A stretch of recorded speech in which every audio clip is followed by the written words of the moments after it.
variety of foods, including chicken and burgers too, at the same time. So you can have a sandwich and your bun on one side, and then do your burger or your chicken or whatever it is on another side. It features a non-stick surface of about 70 total inches, which is plenty big for a couple of oversized sandwiches. The floating lid design allows you to evenly press foods of any thickness and gives you those nice grill marks that make it oh so appetizing. It's completely dishwasher safe, so you don't have to worry about hand washing it.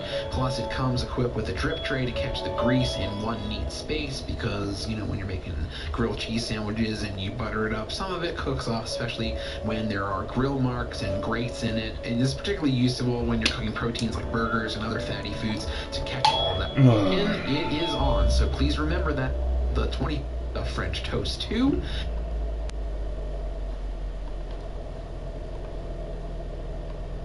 Het is een geleidelijk afgegroeid. De eerste schok kwam toen ik wakker werd op dat ik zat 6 ton in de schuld. Ja, Dino begon, toen ja, Dino begon. Door hem in de plaats van de 6 ton. Dan ga je hem op 6 ton afslaan. Het is ook een politiek gevoelige periode. Als ik op het podium stond in die foto, kon ik alles zeggen over Bouterse en over de regering en over alles. Want die man is de gangster rapper met 9 gunshots in zijn fucking body, wat denk je? Hey, I almost shut my pants, man. Ook de enige die Amy Winehouse in Rijmen de Slaat heeft gehad. Niemand heeft anders Amy Winehouse op televisie gehad. Met het workbelde naar Hilversum zat iedereen te trillen bij de RTL, want ze wisten we gaan die man een gas geven. Ja.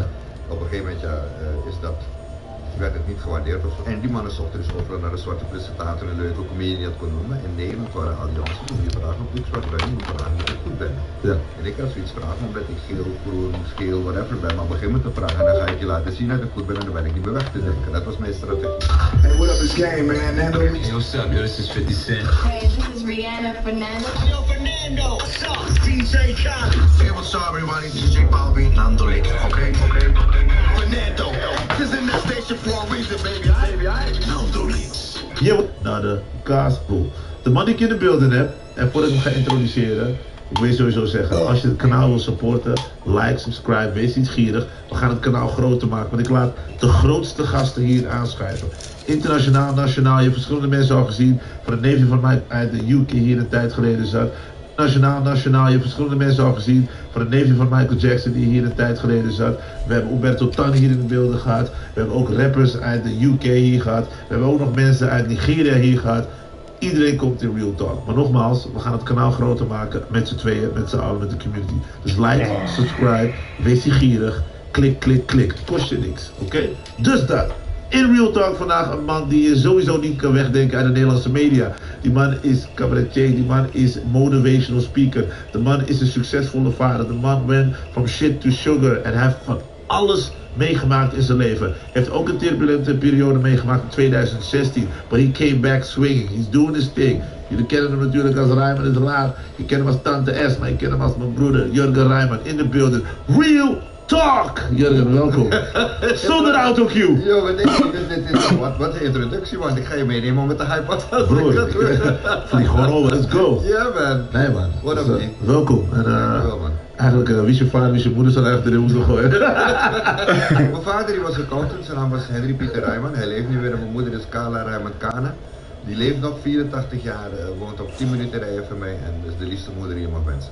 Dat was de meest legendary vraagstelling wie je altijd begon in je eigen talkshow. Wat was het idee eigenlijk achter wie is je vader, wie is je moeder? Want het is heel voor de hand liggend, maar toch stelt niemand die vraag. Waarom pak jij dat aan? Omdat toen ik begon met het programma, zei ik van nou, er moest sowieso een interview komen met een bekende Nederlander, want dat is belangrijk voor die tijd televisie maken.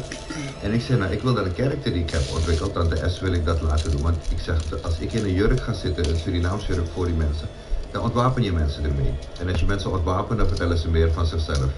En waar die mensen direct mee raakt, in hun zijn en wie ze zijn, is ze vragen wie hun vader en hun moeder zijn. Want dat doen we in het Caribisch gebied. In Suriname doen we het om zeker te weten dat ik niet met mijn zus of een halfzus of een nicht per ongeluk van beeld ben. Oeps, I'm your brother.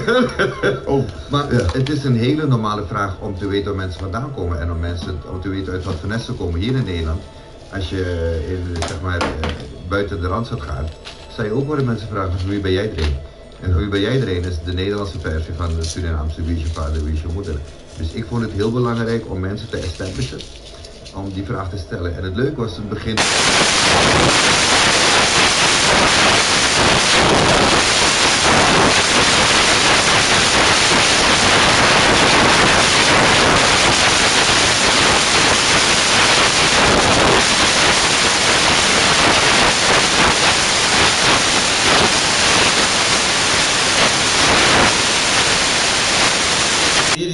gebruiken dan die soort vrouwelijke rol Ja. om te ontwapenen. Wat was jouw reden om Tante S te Dus ontwikkelen? Tante S is heel raar ontstaan. Ik deed comedy in Suriname, stand-up comedy, deed ik wel eens typetjes. Ik had mijn eigen restaurant in Suriname, deed ik typetjes.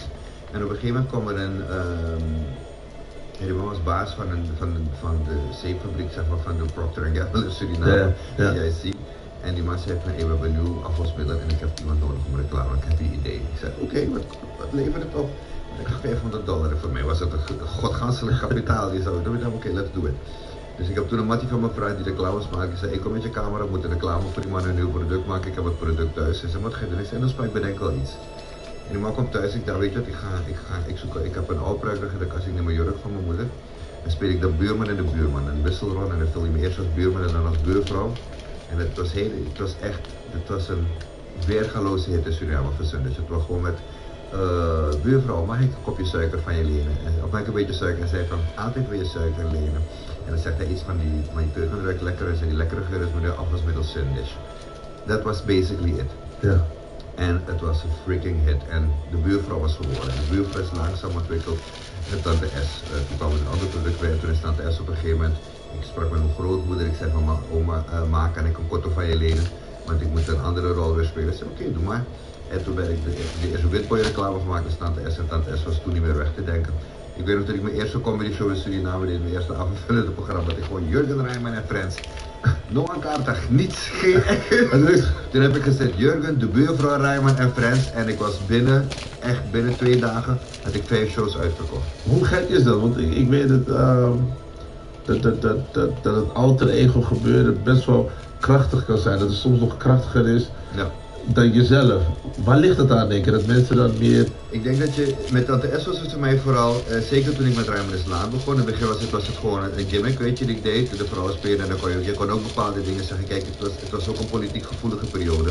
Als ik op het podium stond in die kotto, kon ik alles zeggen over Bouterse en over de regering en over alles. Want ja, het is die vrouw die daar dingen zegt. Het is gewoon de Surinaamse moeder, de Surinaamse tante. Ik voelde, het gaf me een veilig gevoel. En toen ik hier op een gegeven moment op televisie dat deed, toen merkte ik dat het hetzelfde eigenlijk deed. Er zijn bepaalde vragen die ik als mezelf nooit zou stellen aan Annemarie Jorisma bijvoorbeeld, die Tante S gewoon kon stellen. Ja. Van je was dat heel klein, je had zulke grote bobby's. Dat vroeg Tante S gewoon. Tegenwoordig is het gewoon niet toe hoor. Nee, dat is gewoon niet toe als je dat doet, maar Ja. Tante S kon dat maken. Dus Ja. er waren bepaalde... Ja. Van je was dat heel klein, je had zulke grote bobby's. Dat vroeg Tante S gewoon. Tegenwoordig is het gewoon niet toe hoor. Nee, dat is gewoon niet toe als je dat doet, maar Ja. Tante S kon dat maken. Dus Ja. er waren bepaalde dingen die Tante S zich kon permitteren, die ik als Jurgen Rijmond vond dat ik die niet kon permitteren. Ja. Dat is de kracht van Tante S geweest. En op een gegeven moment, ja, vooral het feit dat ik daar compleet voor lul zat in die jurk, was voor anderen het gevoel van, joh, wat kan er me misgaan? Dus mensen gingen echt open bij Tante S. Ik heb echt mooie verhalen bij mensen kunnen halen bij Tante S. Ook Harry Belafonte heb je ook onder Harry andere Belafonte heb ik gehad. Ik heb, de spannendste van allemaal was 50 Cent. Waarom? Dus op een gegeven moment kwam Marcel Hoog, weet je, van de Comedy Club Hoog, die deed onze boekingen. Hij zei van, 50 is in het land en we kunnen het interview met Tante S. En ik zei, jij nou. Weet je wel, weet die man het te dreiken? Ja, we hebben een eigen soort van Dame Edna, hij heeft school with it. Ik zeg oké, maar dan wil ik die man eerst ontmoeten als mezelf. We dan gewoon omkleden en dan doe je het interview. Ja, hij heeft er geen tijd voor, die man is maar even kort in Nederland. Dus je moet klaar zitten in die jurk en dan komt hij binnen en dan doe je het interview. Maar was je bang voor dat hij anders zou reageren op Tante S? Die man is de gangster rapper met 9 gunshots in zijn fucking I almost shut my pants, man. En dus op een gegeven moment zit ik daar en die man komt binnen en ik zie die man echt kijken van, wat de fuck is dit? Maar we hebben Fouros en een gesprek gehad. Op een gegeven moment zei ik hem van, I like young man. En die man keek me aan, I bet you do. Hij gelooft nu ook nog. I bet you do. Dus het was gewoon, het ging erover dat ik, weet je, wij als jongen zich ontwikkeld heeft en alles en zo. En, Ja. het was een heel leuk gesprek, maar heel bijzonder ook. En het mooie was, hij is toen, na mij zou hij nog een paar andere interviews doen. Maar er was iets met zijn dingen en het was die tijd dat hij zijn drankje, dat water van hem voor mij net, er was iets gebeurd en dan dus maar is op de volgende vlucht teruggevlogen. Ja. En ik ben toen, was het enige interview dat die man gedaan had toen dat hij hier was. En uiteraard, dat was really cool. Ja, 50 Cent man, legendary Ja. man. Die was... Ik ben ook de enige die Amy Winehouse in Rijmen heeft gehad. Niemand heeft anders Amy Winehouse op televisie gehad. Oh, serieus? Hoe was dat dan? Want ik heb er 1 keer ontmoet, maar hoe was dat dan? Ja, we deden Marcel dus weer. Marcel is in Londen gegaan naar een jazzclub en had hij optreden daar. Ja. En ik zei, jezus, maar dit is echt iets voor hem, dus laatst moet hier komen. Net bij Sony heeft ze getekend. Bij Sony bellen Sony tegen mij, die lokale mannen, die zitten zo heel internationaal gaan. Dus zij zei, nee, we willen de graag, we betalen door hotel. Doen jullie het ticket, wij betalen door We betalen alles, ja. En Amy is gekomen en after that she blew up. Ja. Like there was no tomorrow. Dat was eerst allemaal met Frank volgens mij. Ik had nog gesigneerd van de voorrijman. En ik kan die CD nergens vinden, dus mijn grootste was. Ik had, nou, John Legend is precies zo gaan. John Legend kwam als toetsenist van Kanye, kwam hij naar mijn show. Kanye was er is 2 keer geweest. Hij kwam met Kanye de eerste keer. Hij was toetsenist, speelde Through the Fire. Hij is van die hoofdpartij voor Kanye. En die mannen kwamen de optreden, weet je, en na de show bijpakt. En dan kwam ik dus zeggen, hey, binnenkort moet ik mijn eigen CD uit, zou ik dan ook voor je show kunnen spelen. Dus ik zei, hey bro, dat is het goed voor de 6 uur, oh je kan het. Ja, kom gewoon. En daarna kwam die man, en die man was, en toen kwam hij de tweede keer, en toen mocht ik hem zijn eerste gouden plaat overhandigen. Wauw. Dus ik heb zoveel coole shit meegemaakt in die tijd, dat is echt, ja. Ja, maar daarom zeg ik, zeg maar, daarom wil ik ook in Real Talk hebben, want ik vind, zeg maar, dit is ook de show waarin ik ook mensen flowers kan geven, maar tegelijkertijd ook dat mensen ook stil kunnen staan bij wat voor legendarische dingen mensen ook hebben gedaan. Omdat het wordt niet altijd omarmd. Vaak wordt gezien van, oh ja. Maar toen ik opgroeide, ik zag jou gewoon legendary mensen interviewen, dacht ik, ja, maar dit wil ik ook, maar ik wil ook tv. Dus jij was sowieso een blueprint voor veel mensen. Maar besef je dat ook, zeg maar, wat je allemaal hebt gedaan met Rijmen en Slaap? Weet je, ik heb er nooit bij stilgestaan. De laatste tijd, steeds als ik met jonge tv-makers praat, krijg ik steeds de complimenten. Je bent voor mij inspiratie geweest, noem maar op. Ik heb het nooit met die bedoeling gedaan, maar ik heb er altijd gezegd van, ik wil altijd wel de weg openen voor andere mensen. Dus ik heb altijd ook jonge talenten de kans gegeven om bij mij in het programma te komen. En weet je, dat ze ook mee konden doen gewoon. Jan Dino bijvoorbeeld, toen Jan Dino begon, hij zat bij ons in het management eerst bij Management. En ik weet nog, op een gegeven moment hebben we dat programma gemaakt, met Jan Dino, het comedyprogramma ook gemaakt, een pilot. En de NTR wilde eerst er niets van weten, zei van nee, dat hebben we niet nodig. En toen hebben we echt gezegd, oké, je wil Rijmen en Slaap nog een seizoen? Dan ga je hem ook 6 programma's laten maken. Oh wow, je stond gewoon... Dat hebben we toen als dingen hebben we dat gevraagd, toen hebben ze Jan Dino zo'n programma natuurlijk. Oh wow. Ja. Maar dat is mooi, man. Dat is... We hebben, ik weet ook nog, toen we voor het eerst ging, Doe was echt, ik kwam hier met de comedy tape van mij. En maar dus die naam had een paar keer dingen gedaan. Hij was echt net gewoon een jong boy, weet je, maar hij leek echt ook, hij was ook echt helemaal jong, zoals kind, je moet het filmpje een keer terug zien. Rowena Comedy Factory. En ik zat met mijn productieteam te praten, ik zei, ik zit in de hand toe, je moet die man in de Comedy Factory. En mijn productieteam was toen nog niet zo gekleurd, was nog niemand kent hem, is hij daar geschikt voor tv, en luisteren. Ik wil nu de dingen van Fresh worden gekocht, maar deze mag ook in mijn programma. En zeg maar dat er eindelijk iemand van mijn eigen land die hier komt, om te misschien makkelijk in mijn programma. En zo is het programma gekomen. Kenny B, same way. Ik zeg van, ik ken Kenny B als muzikale, ja, dat maakt niet uit, ik ken hem. Ja. En het is noblesse oblige, adel verplicht. Ik was Suriname die ik was, dat ik alle mensen die kan geven. Ja. En zo hebben we steeds, Shai is bij ons begonnen toen ook met Rijmen en Slaap. Weet je, ik heb op een gegeven moment een programma gemaakt, Baas Rijman. Waarin ik met Ryan Pandey, Nabil, Soenders een programma gemaakt. Op een gegeven moment vond de NTR, of de NPO vond dat we jonger moesten gaan, een jonger programma moesten maken. Dus ik heb toen echt die jonge comedies die allemaal, die heb ik een programma mee samengemaakt. En die zat echt helemaal zo rechtstreeks tegenover de Voice gezet. Ja, dat het echt op zijn toppunt zat. Dus we konden gewoon niet scoren, we wilden wel, maar het ging gewoon niet. Ja. Dat was hun manier om langzaam maar zeker mij af te schrijven van die zender. Maar geloof je dat hebben ze dat voor je gevoel expres gedaan op bepaalde plekken? Ik kan niet wijzen dat het expres is, maar het voelde niet, het smaakte niet goed. En daarna is eigenlijk alles waar ik mee kwam en ik heb later ook van producenten gehoord die mijn naam dropten, dat ik dan zeggen nee, dat gaan we niet doen. Het is zelfs ook een keer door een van de toppers van NPO in een interview gegeven van dat ze vanwege mijn attitude op een gegeven moment maar hebben gezegd, dan stoppen we ermee. Dus vanwege je attitude, maar mijn attitude was dat ik daar tegen alle kind ging. Nou, ik ga we hadden wel gedanst willen hebben. Ja. En wij namen van niemand staan. Dus als men het werk belde naar Hilversum, zat iedereen te grillen bij de RTL. Dus we gaan niet. Op een gegeven moment werd het niet gewaardeerd of zo, ik weet niet. Maar weet je, ik heb geen bewijs ervoor gedaan, dus ik kan niet zeggen Dat is gewoon je gevoel. Maar mijn gevoel was niet goed erbij en als je dan informatie achteraf krijgt van hoe mensen hebben gereageerd en op je naam als ik werd gedropt voor het programma, weet je dat er meer aan de hand was. Maar ik ben aan de ene kant ook heel dankbaar voor die periode, because it made me resilient. Het heeft mij laten opstaan, zeker. En ik ben nu in een hele goede fase van mijn leven en ik adviseer de jonge mensen die in de media willen gaan en die hun eigen... Ik adviseer bedrijven op het gebied van diversiteit en inclusie, op werkgeluk, niet intercultureel en intergenerationeel feedback. Dat zijn allemaal dingen die ik doe en hey, I have a great life. Dus het is, maar ik vind wel dat, zoals ik bij de tekenbrug gegaan heb, heeft wel een nadeel. Ja, want wat ik me kan herinneren is zeg maar, Rijmens Laat was booming. Want hoe lang was Rijmens Laat? 16 jaar. 16 jaar? Ja. Dat is lang hoor. Het is langslopende personal late night show geweest van de Nederlandse omroep. Dat is toch ongelooflijk? Ja.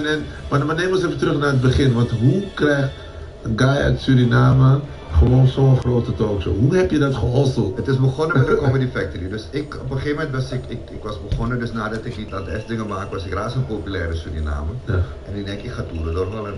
Maar dat was gewoon buurthuizen van, weet je, is echt alleen maar Suriname, waar Surinaamse concentraties waren. Want die werden gebeld door familie, hey, Rijman komt gaan kijken, dat is een leuke jongens van ons. Ja. En op een gegeven moment kwamen die guys van mijn netwerk bij me, want er was... bij de NPS was er toen als er een vraag binnenkwam, er moest meer multiculturaliteit op de televisie komen en ze wilden een programma gaan maken, een zwart programma maken. En die mannen zochten dus overal naar een zwarte presentator, een leuke comedian die dat kon doen. Maar in Nederland waren al die jongens, die moeten je vragen of ik zwart ben, moet vragen of ik goed ben. Ja. En ik had zoiets vragen omdat ik geel, groen, geel, whatever ben, maar op een gegeven moment te vragen en dan ga ik je laten zien dat ik goed ben en dan ben ik een beleg te denken. En dat was mijn strategie. En ik kwam daar voor de eerste meeting en ik zei, ja, leuk, de werktitel is de Cotton Club. De Cotton Club? Ik zeg, ik denk het niet.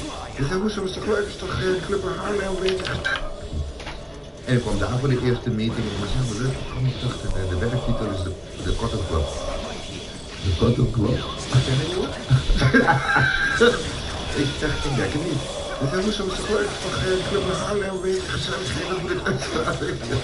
De Cotton Club? Dus heb ik ze even een beetje... ik heb ze een beetje perspectief gegeven van wat de Cotton Club werkelijk was, hoe we het in elkaar zetten. Toen hebben we uiteindelijk gezegd, we gaan een stand-up comedy programma maken uit de Comedy Factory. En toen heb ik 3 seizoenen Comedy Factory gemaakt en toen zeiden ze, weet je, de Late Night Show. En toen heb ik die overstap naar Nederland gemaakt in 2001, toen ben ik begonnen met Rijmen de Sluit.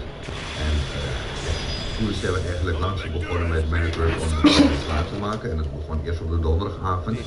En toen zijn we langzaam met 3 seizoenen op NPO 1 gekomen op de zaterdagavond en daar zijn we altijd gebleven. Want hoe maakt je, want op een gegeven moment, wat ik een power move altijd vond, is dat jij dus, kijk, wat mensen niet begrijpen is dat bijvoorbeeld als je een presentator bent, dan is dat je rol, je krijgt draaiboek, je kan een beetje praten soms met de redactie, maar iemand anders bepaalt de invulling van de show. Dus hoe je het ook bent of keert, iemand anders bepaalt, maar jij was in de positie dat je dus ook nog eens mede-producent werd van je eigen programma. Ja. Was dat een business move die je vanaf het begin al had uitgedokterd in je hoofd, of is het ontstaan? Hoe is het Nee. Ik had zoiets van, ik blijf een paar jaar werken voor een productiemaatschappij en daarna ga ik het zelf doen. En toen ik zelf wilde gaan, toen heb ik met mijn netwerk gesproken, die zeiden van, die gaan met je partner. En toen ben ik een partner in het bedrijf geworden. Ik zou het maar persoonlijk gaan. Dus ik had genoeg kennis opgebouwd om het te gaan doen. Ik heb een naam opgebouwd. Hij kent mijn stem, hoe zit het ook? Ja, maar grappig dat je dat wist om te doen. Ja, maar toen was ik in realiteit ook, want die waren ook de kans gegeven om te groeien van mijn netwerk. Peter Wilber en Mark Verstaaf hebben gezegd, ik kijk uit, dan ga ik met jullie samen. En toen zijn we dus samen doorgegaan, met mij als mede-eigenaar. Maar dat is wel waar de business zit, toch? Voor de mensen voor de duidelijkheid. Luister, ik heb dat ding geleerd. You have to be self-ownership, heb ik van. Ja. Dat is, ik heb een tijdje kunnen meelopen met Stedman Graham, de man van Oprah. Ja. En Stedman heeft me altijd geleerd, self-ownership is the key to success. You need to own your own shit. En dat heb ik geleerd. Dat het op een gegeven moment financieel fout ging met mij, heeft het een hele andere reden geweest. Het is gewoon verkeerde adviezen gehad en niet slim geweest. Maar ik heb wel geleerd van wat het betekent om mijn eigen baas te zijn. En toen ik op een gegeven moment werd geweigerd door de NPS, of door de NPO, en ik daar met allerlei soorten met formats kwam die allemaal werden afgeblazen. Die zeiden nee, dat is niet goed, ga je zelf weer aan het dekken, dit is niet. Toen dacht ik, fuck it, ik ga nooit met een andere man van mij laten bepalen, dit is wel een goed werk. En toen kwam Leonard Lennis in mijn leven.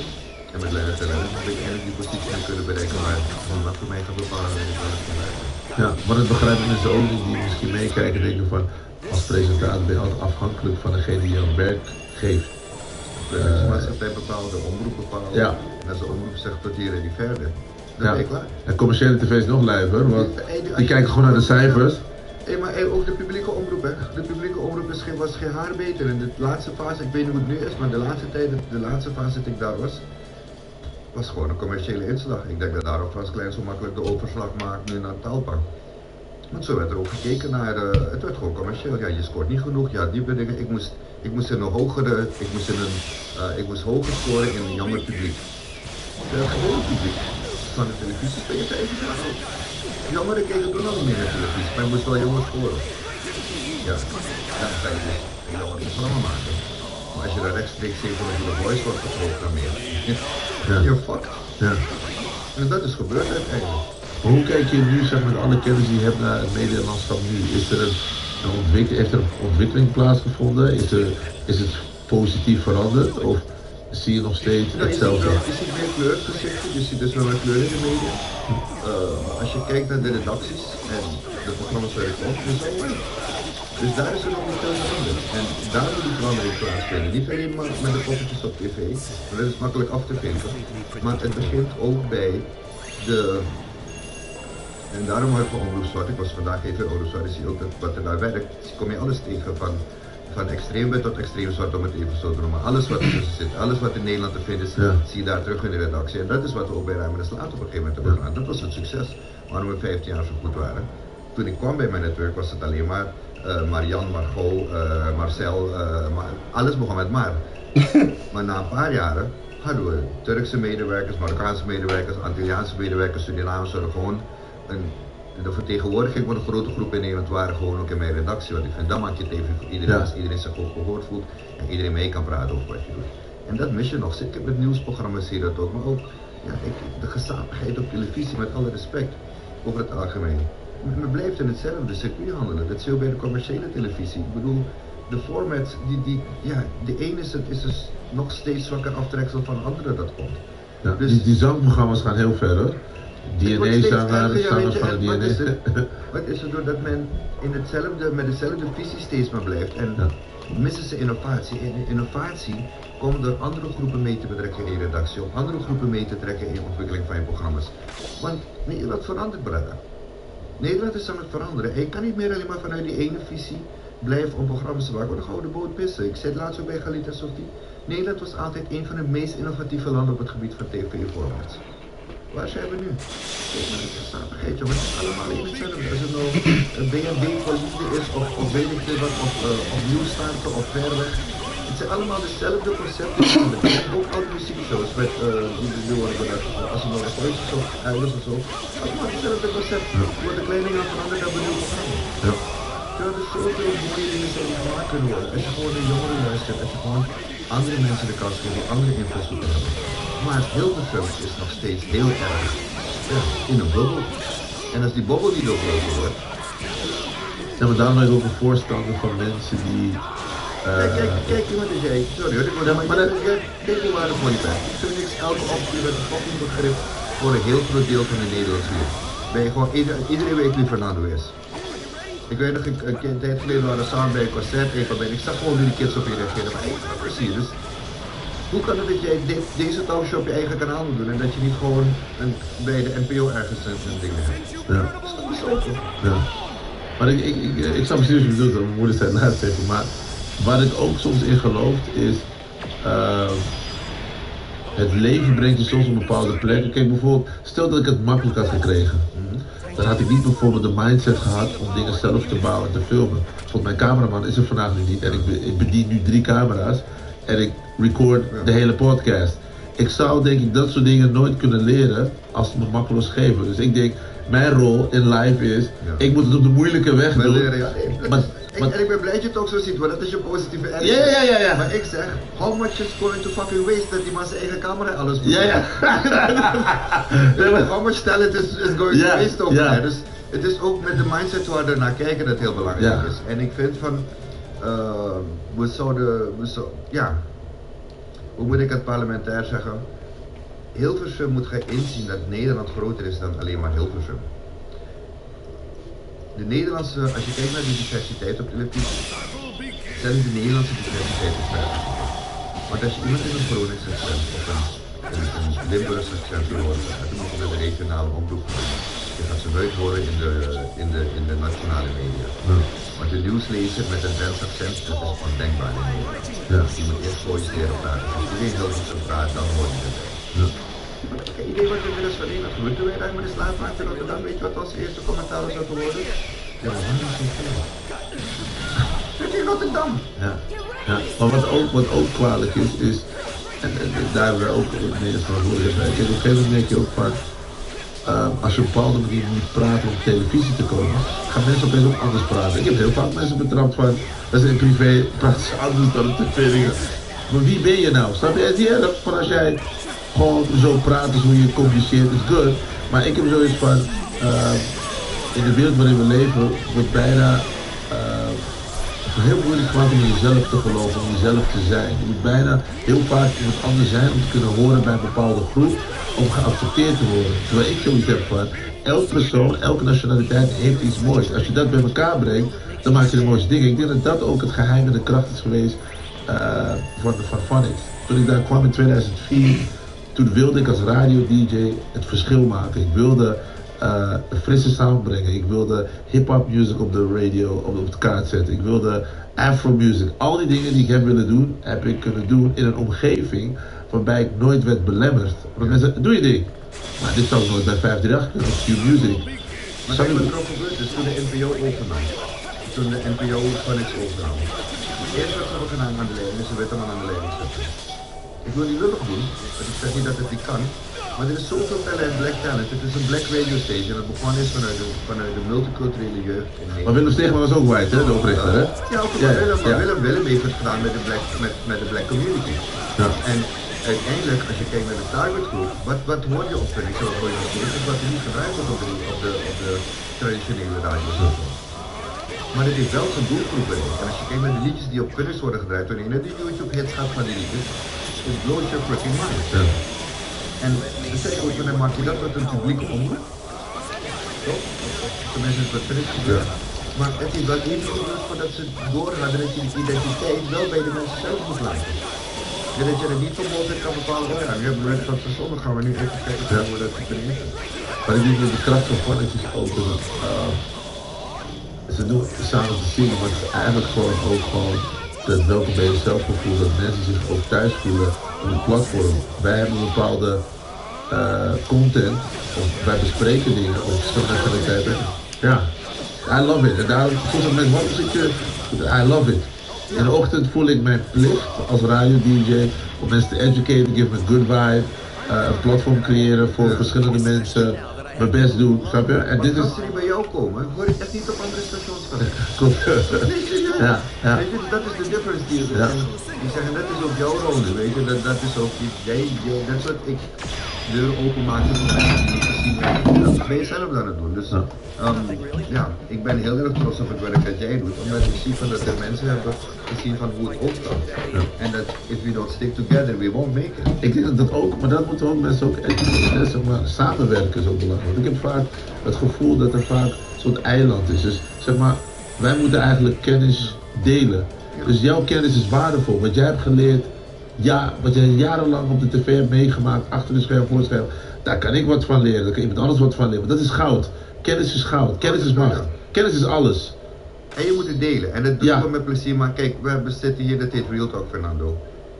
Als je kijkt naar vooral de Afro-Caribische community, we hebben een probleem om elkaar dingen te kunnen. Maar dat is wel heel raar. Ik vind het heel raar. Als je kijkt naar andere communities, kijk gewoon alleen maar naar de Afrikaanse community hier in hoe snel die mannen economisch gegroeid zijn. Waarom? Die mannen hebben die identiteitscultuur. Maar no matter what happens, we support each other. Als een Afrikaan iets maakt, gaan we dat hem spreken. Als het goed is, gaan we zeggen dat het goed is, maar we gaan niet iemand aan elkaar. Terwijl wij vanuit ons koloniale denken, daar heb ik het over de Afro-Caribische cultuur, vanuit ons koloniale denken vaak de neiging hebben to break each other. Weet je? Dus het is een soort alsof het in ons DNA zit van the guy who's closest to the house has the most to say. Ja. Dus we moeten dat ook. En als we niet leren om die samenwerking beter te hebben, elkaar ook echt de daglicht gunnen, we elkaar echt ook willen zien flourishen. Ja. Gaan we er nooit komen. Maar dat ligt ook, zeg maar, want vaak wordt gezegd van, natuurlijk zijn trauma's vanuit het verleden, maar ik zeg ook, op een gegeven moment kom je op een punt dat je ook verantwoordelijkheid moet nemen voor je trauma's. En kan denken, oké, maar hoe ga ik het nu veranderen? Kijk, Emancipate yourself from mental slavery. That's why Bob's trying. Ja, Zo simpel is het. want in principe, perfect zullen we nooit zijn, maar je kan wel in ieder geval, je kan ook zeggen, laat me hem gunnen vandaag. Helft van het brood ook voor jou, want samen staan we veel sterker. En als ik in mijn eentje ga vechten, ik heb liever dat je ook mijn bek hebt, want daarmee kan je het gewoon groter maken. Dat is hetzelfde voor, ik heb mijn eigen talkshow. Ik nodig jou uit en we have a conversation. Maar daarmee zetten we ook mensen weer op jou. Hé, maar die is een legend. Ik wist dat niet. Je geeft ze information. We moeten elkaar het podium blijven geven. Ja, maar dat is wat ervoor zorgt dat de informatie er is. Ik doe het in mijn vrije tijd. Ik hoef geen real talk te maken. Maar ik vond dat er een behoefte was om bepaalde verhalen vast te leggen die normaal gesproken niet de plek krijgen op televisie. Zo breed, zo open als jij nu spreekt, was al lang iemand ingesprongen. Maar kijk, je hebt laatst met Roberto gesproken. Ik vond het een fantastisch interview. Roberto zegt die onderschatting waar hij steeds tegenaan loopt. Als er één persoon is die zich bewezen heeft in Medialand hier in Nederland, is het Roberto Tango. Sowieso. Die man heeft een juridische opleiding. Hij is een van de hoogst opgeleide presentatoren voor opleiding in Nederland. Want er zijn heel weinig met zo'n hoge opleiding als Roberto. Toch wordt hij onderschat. Ja. Constant. Maar, dus zie je ook van de... We hebben hem allemaal een draag op, maar als Umberto even van zijn voetstuk valt, is het binnen de eigen community het eerste die over Umberto heen valt en die hem die trap nageeft. Toen het met mij slecht ging, kreeg ik de meeste backlash uit mijn eigen community. Niet from the other side, nee, onze eigen community. Dus we moeten ook leren dat we onze eigen mensen weer supporten. Ja. Ik sprak vandaag met iemand die zei, JC heeft altijd gezegd, iedereen om me heen moet ook succesvol zijn. Because when I fall, they will lift me up. Ja, heel belangrijk. En die mindset moeten we, die moeten we echt meer veranderen. En mensen zullen niet met me eens zijn hier of zo. Ik heb ook vaak het verleden gehad dat ik met witte mensen werkte, maar jij kent me, jij wist de samenstelling van mijn programma. Ik ken de samenstelling. Ik gaf iedereen een kans bij me. Dat ik gewoon moeten samengroeien. Ik heb laatst werd ik gevraagd om een nieuw programma te gaan doen. Ik zeg, heel graag. Maar ik zeg genoeg wat in de restaurant en allemaal. Ik heb 15 jaar met deze dingen gegeven. Ik zeg niet dat ik nooit terugkom, whenever have, misschien komt het in de opportuniteit dat ik denk van, hey, waarom niet? Guess who's back? Maar ik vind van, we moeten ook steeds rekening houden met wie er aan de deur hangt. En die moet je aansteken, laat je die doorbreken, laat die ook hun plek vinden. Maar het enige wat wij kunnen doen als de generatie die ouder is, support in het huis. Ja.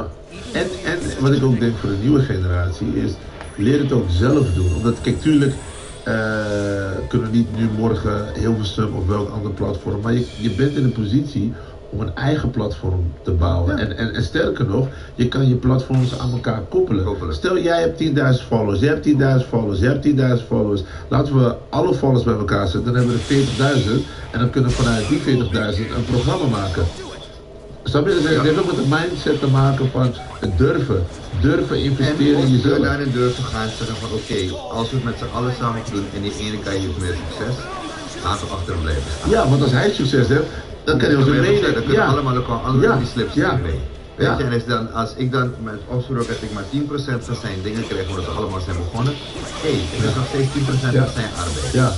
Weet je, ik hoef niet 50% van zijn arbeid hebben, because he's working for it. Ja. En die mindset moeten we echt leren van. We can connect, we kunnen zoveel samen doen. Weet je, want mensen zijn gereed, ze vliegen op elkaar heen, vliegen elkaar in de handen. Ik heb het ook wel eens gezegd, als je kijkt naar die hele struggle over equality die we hebben in de black community hier. Ik ben wel eens aangevallen door mensen die heel activistisch zijn. Dat ze vinden van ja, ik ben een sell-out of ik laat het gemakkelijk. Ik heb een keer een uitspraak bij DNL. Ik was toevallig de aanvraag behoorlijk en ik werd het programma gediscontinueerd zodat het werd bedankt bij ons. En ik kreeg direct apps van mensen die zeiden, kijk, zie je die blakke man, die mensen allemaal van dit en die dat, hij wordt weer geboren omdat hij zwart is. Nu zit er niet de uitzending en zegt, oh ja, even zien bij de man. Als je mij vraagt, moeten we niet alles op racisme gooien, want wanneer het echte racistische issues zijn, weet je, doen we onszelf tekort, want dan wordt het niet serieus genomen als je van alles. En die ging dus bij een van de topactivisten neer. Dan kreeg ik op aangevallen op Facebook van ja, alles waar we even op weg gaan, die 1 keer on the ride. Dus echt gewoon compleet disregard wat bij track record was. Als van ja, je bent, of hij zei wel, je bent een van onze voorbeelden als je dit zegt. En toen heb ik op een gegeven moment gezegd, ik ga niet reageren op Facebook, want we don't need to fire battles on Facebook. Laat ook op je koffie gaan liggen. Ja. Ik mag ook praten en gewoon zeggen, luister brother. Zoals ik jou verdedig, wanneer ik in corporate kom en moet gaan uitleggen van waarom het belangrijk is dat we anders naar Zwarte Piet kijken. Toch? En ik jou alles gun dat je kan zeggen wat je zegt, moet je mij ook de kans geven om het op mijn manier te doen. Ik zeg maar, wat jij agendeert, moet ik op de achtergrond immasseren bij die man die het moet gaan begrijpen waar het over gaat. Die jou alleen maar als een ruilschopper ziet, die jou alleen maar als een dingen ziet. Dus we moeten begrijpen dat the battle that we fight, there is not only one way to fight it. En dat is wat we vaak zien, als je niet op een manier die God jullie bij je cel en nee. We hebben alles nodig. We hebben die man nodig die agendeert, we hebben die activisten nodig. We hebben die ene nodig die meeloopt met die activist. We hebben ook die diplomaten nodig die op de achtergrond uitleggen waarom die activisten en die kan verklaren. En ook als we die tijd voor de voorzitter van de Unipro. Ik zeg, ik ga met de NTV gesprek met de DPO's bij de betaald voetbalorganisatie gesprekken gaan uitleggen dat we meer diversiteit moet komen in onze besturen van die dingen, in onze technische staffen van de DPO's. Want 65% is hetzelfde te kleur. Maar als je gaat kijken naar de BVO's en technische staffen, 3%. Ja. Als je kijkt naar de besturen, minder dan 3%. Ja. Dus er loopt iets scheef daar. En daar is het bepaalde dat die het maximale kunnen bereiken. Dat ze gefrustreerd raken op de club. Dat ze niet herkend worden, ze worden ook niet herkend. Dus als ik daar in mijn leven ga praten over die identiteit, word ik als eerst geconfronteerd met waarom jij de straat op gaat. En dan moet ik jou verdedigen en uitleggen waarom ik wel achter jou sta, maar dat het een onderdeel is van het geheel. Dus op het moment dat je mij dat afgevallen hebt openbaar, ik kom zwart naar en dan word je alleen maar de rebel weer oude kant. Ja. Dus we moeten gaan begrijpen dat we op verschillende niveaus dat gevecht moeten aangaan. Weet je, en als we elkaar niet supporten daarin, gaat het fout. Daarom zeg ik, je moet soms de verantwoordelijkheid ook pakken voor je eigen daar op allemaal levels. Ik denk dat we zijn powerful people, we hebben heel veel mooie dingen gedaan, doen mooie dingen, maar je kan samen veel meer teweeg brengen. En het is altijd deel die informatie. Share the knowledge. Ja, want dat is key. Ik geloof daar gewoon in. If you don't share the knowledge, man. Ik zeg ook, kennis die je niet deelt is geen kennis, is puur egoïsme. Ja. Maar dus ik wil weten dat ik jou kan laten groeien, dat ik jou dat vertel. Als ik dat niet doe en ik laat jou niet groeien, dan laat ik jou tegen en als ik jou tegen ben ik. Ja. Wat had je graag willen weten, wat iemand jou had kunnen bijbrengen, waar je nu achteraf veel profijt van zou hebben gehad? Misschien een beetje mijn business, hè? Dat ik beter moest kijken naar wat er bij mij binnenkwam en hoe ik daarmee omging. Want weet je, op een gegeven moment verdiende ik shitload of money. En ik belde gewoon naar mijn accountant als ik geld nodig had. En ik zei dat ik wist niet wat er gebeurde. Ik ben een keer bij jou thuis geweest. Karel is man. Ik kom bij jou thuis. Ja, thuis heb ik inmiddels verkocht. Ja, maar was een villa hoor. Ja, dit was een Miami Vice. Ja man, ik kwam binnen, we kwamen aan in de Porsche, ging we. Ik kan het Jimmy worden niet doen. Ik was trots, want ik denk, kijk, ik kan zo kijken, maar ik ben echt trots, want ik zie van waar je bent gekomen. Het is gewoon een villa, gewoon in Almere. Ja, nee, ik had er wel echt 350, 100 vierkante meter terrein, 750 woonruimte, meter woonruimte. Ik had een bal of zwembad, eigen bioscoop, alles had ik. Ja. Maar dat is, mijn idee van succes was dat toen. Ja. Ik ben nu op het punt waar ik zie van, nee, dat is een uiting van what you make. Ja. Echte succes is ochtends opstaan met het gevoel van yes, ik mag weer aan de slag en ik ben happy met wat ik doe. Ja. En dan kan je dan fucking achter de vuilniswagen hangen, maar je kan succesvol zijn. En dat is ook een mindset die we moeten leren. Want onze jeugd kijkt alleen maar naar die Biggie Osso, die Biggie Waggy, die doekoe. We moeten kunnen flappen in de club, we moeten met bottles tegelijk. Ik zat laatst om een knaap fiets, fatbike te fietsen. Toen was er zo'n vrouw die zei tegen een vriend van mij, hé maar, hoezo zit Fernando op een fiets? Hij zegt, hoe bedoel je? Ja, maar hij is toch Fernando van de radio, podcast en dingen. En dan moet vragen dat hij rijdt. Hij moet minimaal een Audi of een Mercedes, of misschien zoals een Lambo. Toen dacht ik, dus ik mag niet eens vrij op een vent, dus ik moet houden. Nee, maar dus die mindset moet ik moeten aanleren. Ja. En ik heb eerst, I need to, ik moest echt rock bottom hitten om daarachter te komen. Ja. En ik vind het ook, want ik ben eigenlijk blij dat ik die downfall heb gehad financieel, want het heeft me beter mens gemaakt dan ik toen was. Dat voel ik ben veel gelukkiger met wie ik nu ben. Ging het op een gegeven moment naar je hoofd, het succes? Want ik vraag me dat altijd af. Als Ja, je... tuurlijk. Ja? Ja man. Waarom? Je wordt op een pedestal gezet. Op een gegeven moment, je maakt een programma, je hebt voor jezelf niet goed gepresteerd, je vond het echt druk. Maar je komt naar buiten en iedereen zegt, wauw, dit was te gek man. Ja. Dus je gaat het ook geloven, want achteraf heb ik gedacht, natuurlijk zeggen ze dat, want everybody, his meal ticket was afhankelijk van mij. Ja. Dus De je hebt iedereen om je objectiviteit, heen, ja, iedereen om je heen, Ja.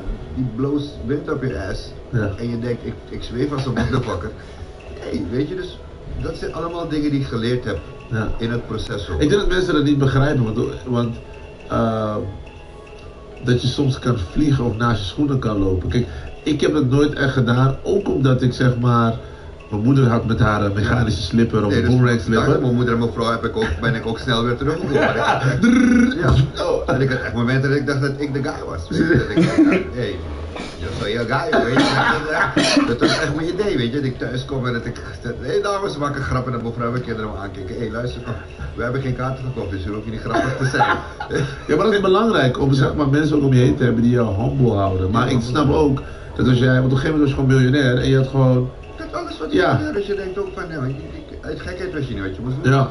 En ik mijn vrouw zo dit weekend. Zullen we even naar Londen gaan? Weet je, gaan shoppen.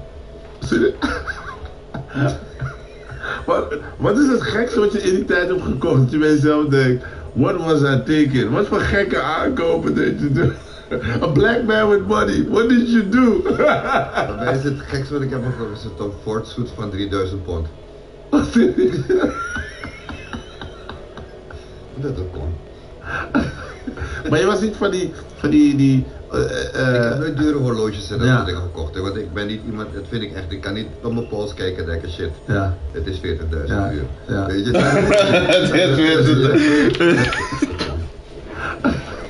Maar je was niet van die ik heb nooit dure horloges en dat soort dingen gekocht. Hè, want ik ben niet iemand, dat vind ik echt, ik kan niet op mijn pols kijken en denken shit, het is 40.000 ja. Weet je, Time is pressure. Time is pressure.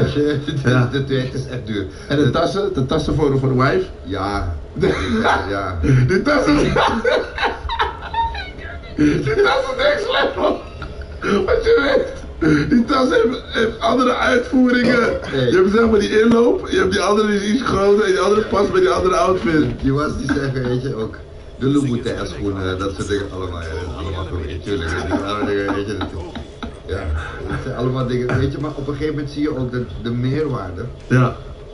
is niet heel. Ja. Maar het is wel wat je naar buiten toe laat zien, wat voor anderen een soort target wordt van dit wil ik ook bereiken. Ja.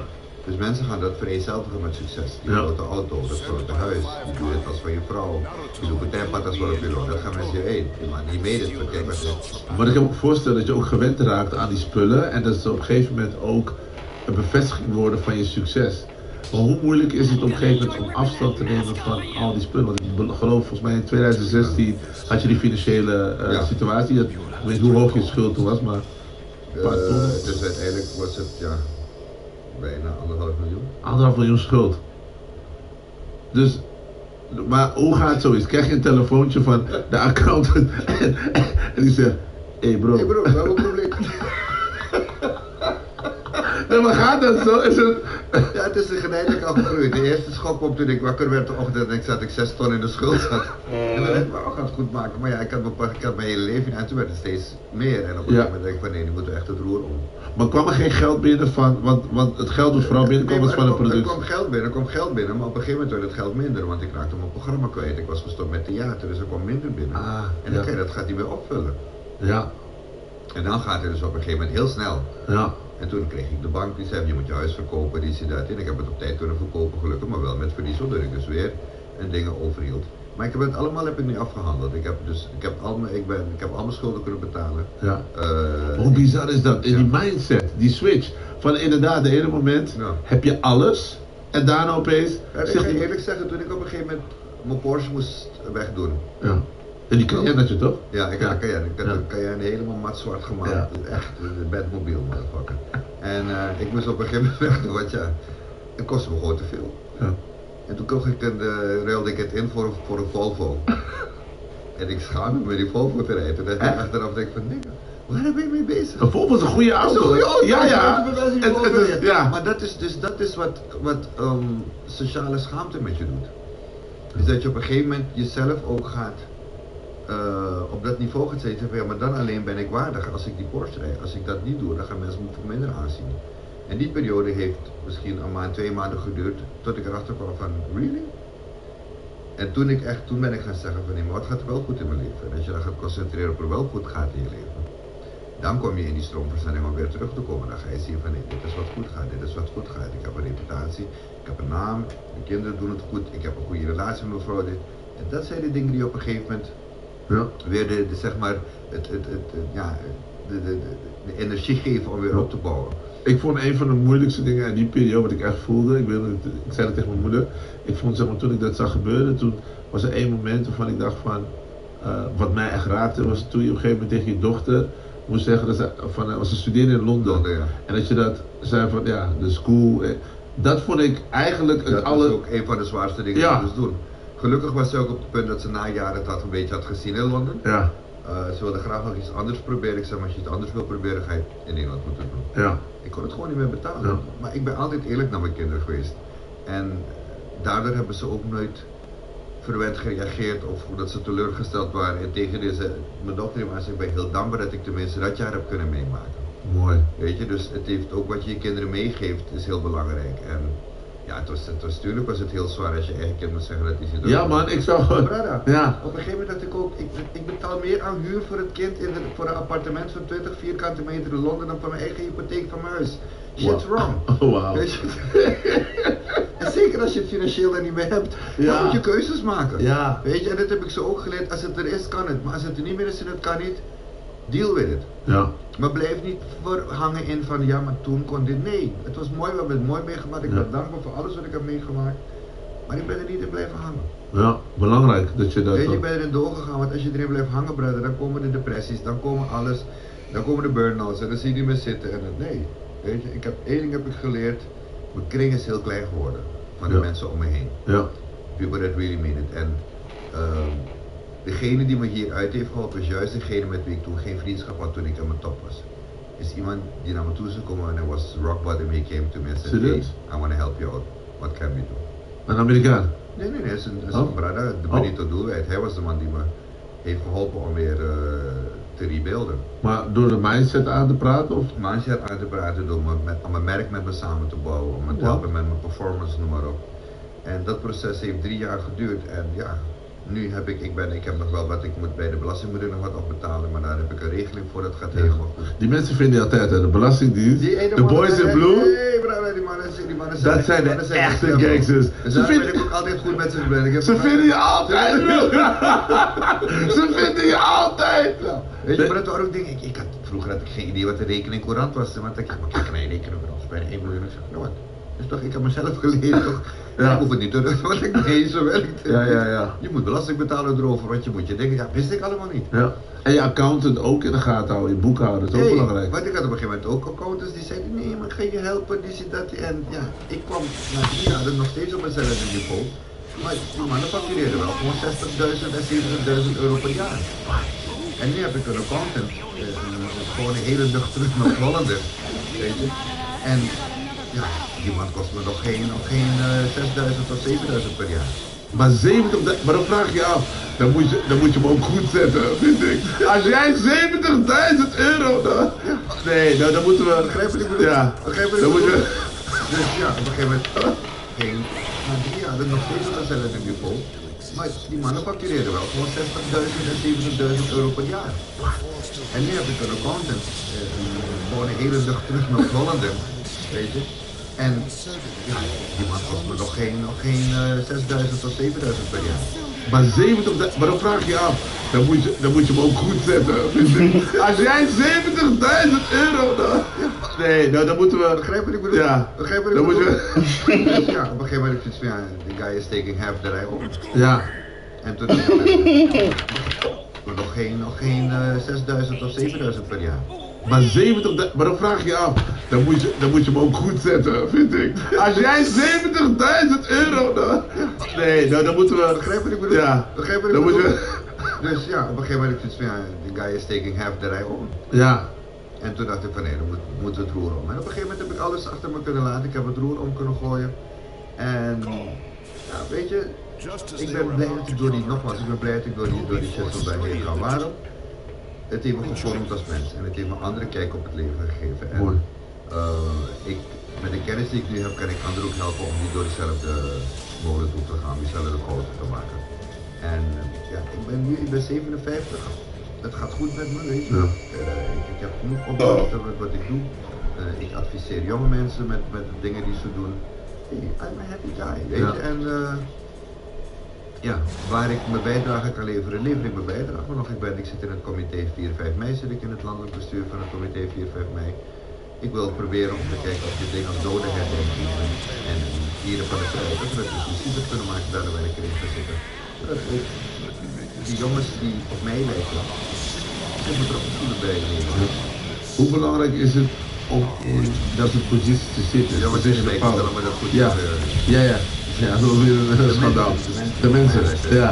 Maar hoe belangrijk is dat om de juiste mensen op de juiste plek te hebben? Want zeg maar, vaak willen mensen op de voorgrond staan, zitten en zeggen hier ben ik en dat.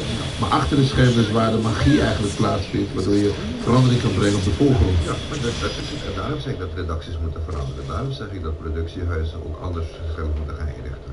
Ja. En we need to take charge of certain things. Als wij ervoor willen zorgen dat wij als, ik weet niet hoe je het wil noemen, mensen met een, hoe noem je dat tegenwoordig met migratieachtergrond, dat wij onze positie krijgen hier in Nederland. We moeten niet alleen maar voor die camera zitten als talking head. Je moet ook achter de camera wat er gebeurt. We moeten ook met de redactie meekijken. Wat zijn de interessante Lijkt toch op pizza. Zaten wij geliefde Sophie, hebben we dus dingen gehad over, het ging over diversity in de media. En het was een van de mensen die want dat hebben ze er wel heel goed daar gedaan. Een van die meisjes die, van mij is het Marokkaans afkomst, die dat heeft aangezwengeld.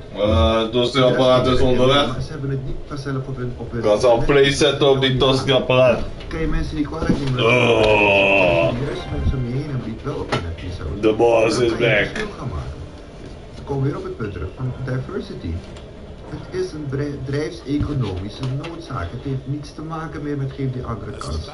Als je programma's wil maken voor heel Nederland, als je innovatief wil zijn met je Nederlandse televisie, dan ga je ook die jonge, nieuwe Nederlander erbij moeten betrekken. Want die heeft de bepaalde insights die jij niet hebt. Kijk naar onze cultuur hier. Waarom denk je dat al die tata jongens en deze allemaal met de Marokkaanse Surinaamse gaan praten? Because they like the swag. Ja. Als je kijkt naar de hip-hop culture in Nederland, als je kijkt naar de mode hier in Nederland, dat wordt voor het grootste gedeelte door die culturele kids bepaald. Die kids van de wereld, die zijn mannen die het gaan maken. Daar moeten we dan ook voor zorgen dat we ook de players van tomorrow worden. Dus we moeten ook in de boardroom terechtkomen, we moeten terechtkomen op de achtergrond, we moeten die need to get shit done. Ja. En dat is niet alleen maar door de volgende, zeg maar, bij de kassa te zitten. Nee, ik heb liever dat je op kantoor zit bij HR en dat we zorgen dat er werkelijk iets gebeurt in de manier hoe het bedrijf kijkt naar de wereld. En maak ook gebruik van onze kennis, omdat wij zitten lang in het vak. Heel veel insight, normaal ik heb dagelijks met jonge mensen te maken. Ja. 16 jaar. Ja. Weet je vaak nog gevraagd om over diversity te praten in die 16 jaar dat ik daar bij de hub is was? Eén keer ben ik gevraagd om te komen praten. Eén keer in de 16 jaar. Elke omroeper krijgt na een bepaalde tijd een vast contract. Elke presentator krijgt een vast contract na een bepaalde tijd. Ik heb 15 jaar bij de NPO gezeten. Dat is dus langzaam. Nul keer. Ik heb nooit een vast contract gehad in die 15 jaar dat ik daar heb. Maar dat is waar, ook bedoel. Ja. Just say. Ja. Als we dingen willen veranderen, moeten we meehelpen. Moeten we meezitten aan het afval. Hopelijk heb je een hogere factuur gezien. Nee, dat we zeggen dat het ook. Ja. de rules of the game. Ja, ja. Je kunt niet aan de zijkant als slachtoffer zitten, ja, maar krijg je kans, krijg je kans. Nee, learn the rules. Ja. Zo simpel zit het. Het is niet dat je het soms niet denkt, dat een beetje kleurig, een beetje snel te blijven opkrijgen. You don't know the rules. En dan ga je stil gaan lopen doen en zeggen, ja, maar ik krijg geen kans. Nee. Iedereen krijgt een kans, weet hoe dit met elkaar. Want wat adviseer je nu, zeg maar, de talenten die nu in deze podcast kijken, even op tv en dit en dat. Wat zijn de stappen die je, zeg maar, nu zou moeten nemen als een young, talented person? Ik denk waar je bent moet beginnen is heel eerlijk naar jezelf zijn van, ben ik wel zo getalenteerd als ik denk. Want een TikTok filmpje maken en denken dat je daar de talent hebt omdat je 1000 views hebt, dat is not the way it looks. Talent is voor 90% hard werken, dus je gaat ervoor moeten werken. En dan moet je zweten, je gaat dingen moeten opgeven, je gaat, I don't need to tell you brother, maar je gaat heel wat dingen moeten inleveren. Je weet het zelf ook. Je sociaal leven ga je moeten inleveren. S'avonds na het uitgaan zit er voor jou niet bij, want anders ben je gewoon verfietst is op de radio. Dus je gaat dingen moeten inleveren. You need to work for it and you need to prove yourself. Wanneer je dat doet, dan kan je je stempel drukken. Maar verwacht niet dat iedereen op je zit te wachten nadat je daar bent. Dus learn the games, kijk hoe de hazen lopen. Kom binnen in een waar je kan en ga van daaruit rustig je pad maken naar de dingen. Maar er bestaat geen overnight succes meer. Er bestaat geen druk op de knop en de solution, dit moeten we doen. You have to find a way die bij jou past, dat voor jou goed is om te doen. En dan just do it. Maar als je het idee hebt, doe het en word niet achteraf de persoon die zegt, ga ik maar. Ja, maar ik heb geen kans gekregen. Maar dat heb jij gedaan? Je wil graag een talkshow maken? Toch? De NPO heeft je niet gevraagd? Fuck it. Ik koop 3 camera's. Ik zet 2 stoelen neer. Ik koop een mengpaneel. En brada, ik maak mijn eigen talkshow. En het wordt even goed bekeken als menig talkshow op televisie. Ja, die mensen in Amerika moesten om mij lachen, want ik was daar laatst in New York en LA. En dan sprak ik met Shaggy. En Shaggy was like, yeah, when I come to Amsterdam, I'm gonna come to your podcast, to your talk show. En toen zei hij van, but how does it, like, is it it's part of something? I said, no, I was bored and I had a vision and I just wanted to have my own studio. Maar mijn vriendin die zegt, maar wat doe je eigenlijk? Ik zeg, het hoeft toch helemaal niet? Jij bent toch keep it hard, keep it banging, je hebt radio, je hebt die andere dingen die je doet, je hoeft het niet. Ik zeg, ik hoef het niet te doen, maar ik vind het zo belangrijk om het te doen, omdat ik vind dat ik vanaf dag 1 altijd met culture bezig ben geweest, met verhalen. Ik wil verhalen vastleggen, dat als mensen dit interview over 5 of 10 jaar of morgen kijken, dan weten van, hé wauw, dat wist ik niet, dit brengt me aan het denken, dit is food for thought. Dat is waarom ik dit doe, dat is waarom ik altijd... Wat ik vooral ook aan die mensen wil zeggen, van als je nu begint als jonge colored person of whatever, of iemand met een, vergeet nooit waar je vandaan bent gekomen. Klopt. Ik kwam uit Suriname, ik heb een succes in Suriname begonnen, ik heb in die 15 jaar van mijn succes op televisie heb ik regelmatig shows in Suriname gedaan, ik heb regelmatig projecten gedaan. Ik heb met mijn eigen fonds heb ik meer dan 400.000 euro gedaan aan projecten in Suriname voor kinderen. Vergeet nooit waar je vandaan komt. Always give back. Want het geeft je niet alleen maar energie, maar het is ook wat ik noem de bless obligation, aantal verplicht.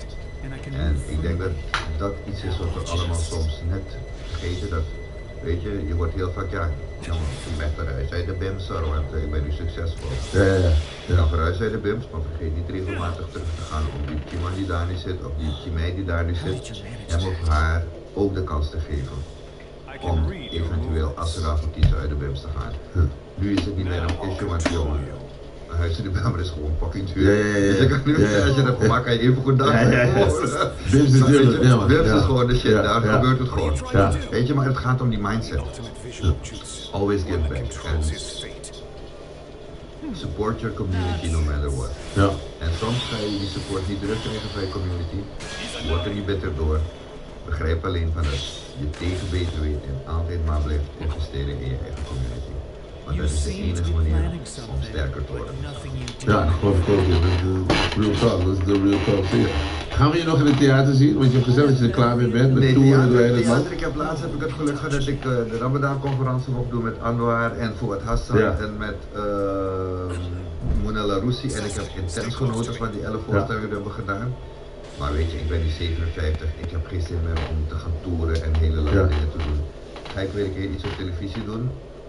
Als het programma voor me voelde komen van ik denk, ja, dat geeft me energie, dat wil ik gaan doen. Waarschijnlijk wel. Maar Fernando, ik ben er geen actie van wat ik niet doe. Ik doe heel veel trainingen voor bedrijven.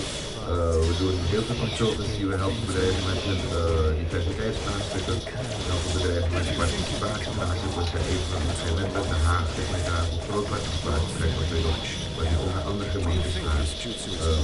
We gaan diversity gaan we op het platform zetten. We zijn van gedrags zeg maar consultancybedrijf en een soort software zijn we ontwikkeld de afgelopen jaren.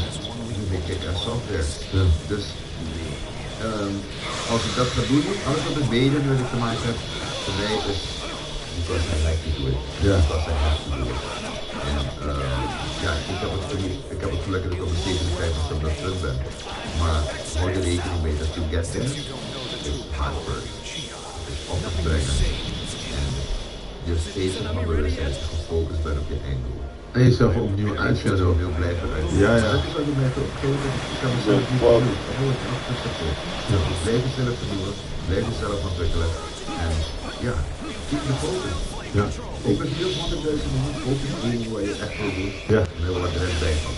Ja, ik wil gewoon altijd verhalen vastleggen en gewoon knowledge delen. Alles wat ik doe. Maar dat doe je toch ook fantastisch. Ja. Ik bedoel, ik kijk heel graag naar Real Talk, want ik weet gewoon van, ja, het is ook wat jongeren inspireert om anders naar de wereld te kijken. True. True. Ja man. Draai maar in de beelden man. Ik wil je sowieso een dikke shout-out geven. Mocht je meer willen praten of je bent in de buurt, mijn platform is jouw platform. Ik zeg het altijd mensen van, dit is een platform where people talk. Ja, Gewoon vanuit je hart. Ja. En je kan altijd, zeg maar, als je wil ventileren, dit is de plek. Dit is de plek, 100%. Wie zou je hier nog willen zien zitten? Wie wil je nog? Er zijn zoveel mensen die ik hier willen zien zitten. Ik denk dat er ook heel veel mensen zijn in corporate, people of color in corporate. Weet je, die niet in de entertainment zitten, maar die wel onze jeugd ook kunnen inspireren. En dan ga je lijstje geven met mensen. Ga je lijstje met die mensen die er ook met hebben. Mensen die, waarvan we soms denken, ja maar dat is gewoon een wit mouwer of wat die man doet, als die man zit. Nee. Laat je inspireren. Ik weet nog een tijd geleden hadden ze Black Achievement Man, die is al een paar jaar geleden voor het eerst geïntroduceerd worden. Die zat in een vergadering en toen kwam ik in een bel, toen een leuke modeshow doen en dat is het. Ja, de waarom moet dat als ik er altijd dansen en modeshow doen. Kijk hoe veel Black Achievement zitten. Stoplicht, oplezen, machine, allemaal Black Achievement. Binnenkort. Waarom maak je niet die correcte dingen te kijken wat zwart is en wat is net en dat gedaan? Zeker. Dat is van de praat. Zeker. Je moet als de kinderen andere rolmodellen geven. De kinderen laten zien dat veel meer mogelijk is dan alleen maar comedian worden, of rapper worden, of voetballer, of zanger. Ja. Vind je talent. Ja. Vind je talent, ga daarvoor in. Ontwikkel je tot het maximale en laat niemand je tegenvallen. Maar dat is ook vaak dat je in het gezinnen ook ziet van mijn vader die daar beide van mijn diensten. Waarom zou ik dan een content moeten worden? Waarom? Omdat je vader keihard heeft gewerkt en dat jij ook bezig kan gaan bedenken. Zeker. Zo simpel. Ja. So always focus on doing the max, maar het blijft erbij. Het is focus. Het is op het brengen en keihard werken. Real talk, met de one and only Jurgen Rijmer. Je weet zelf, abonneer, like, subscribe. Hij was in de beelding om zijn kennis met jou te delen. Dus al.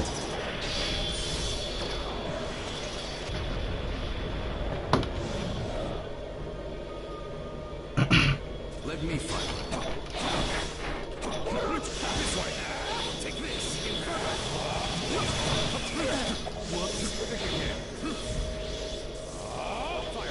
Fireball too. Let me fight.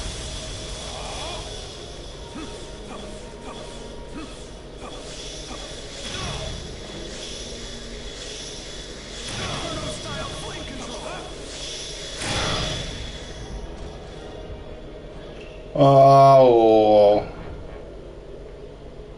I assume you're here to lift the reanimation, but unfortunately things won't go your way. Because If you think you've become a god, controlling life and death, you're very much in error. You think this jutsu is perfect, but it has a weakness. does it really? That's very interesting. Would you mind telling me what it is for future reference? This jutsu has one weak point, one weakness. Me.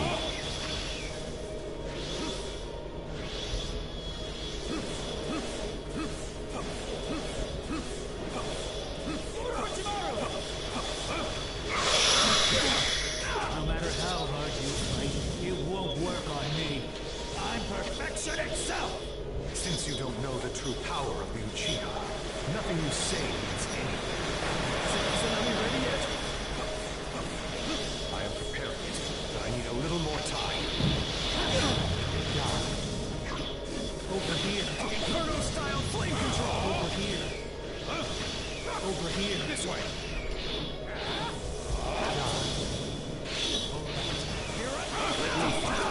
Inferno style flame control.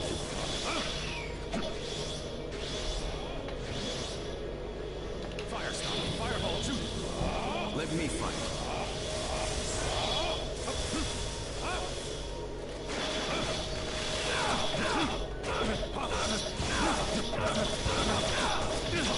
Inferno style flame control.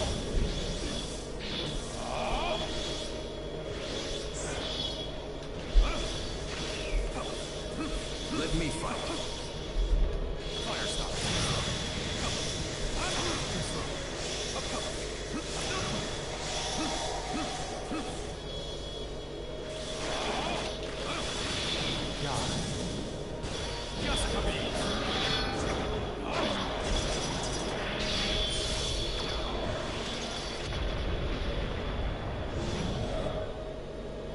Sasuke, the Hidden Leaf's darkness hounded your brother to his doom.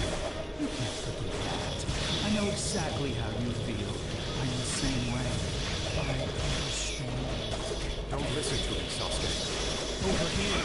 He's an even better liar than I am.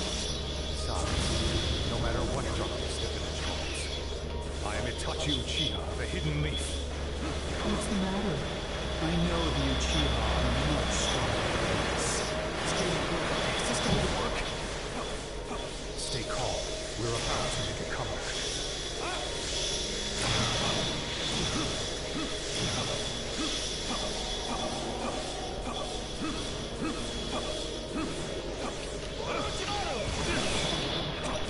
Over here, Tarasu. Over here, Amaterasu.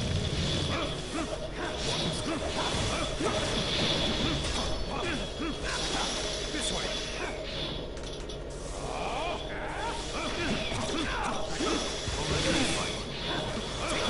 Inferno style flame control. This way.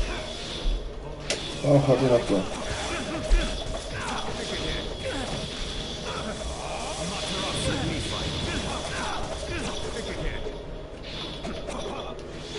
Nee.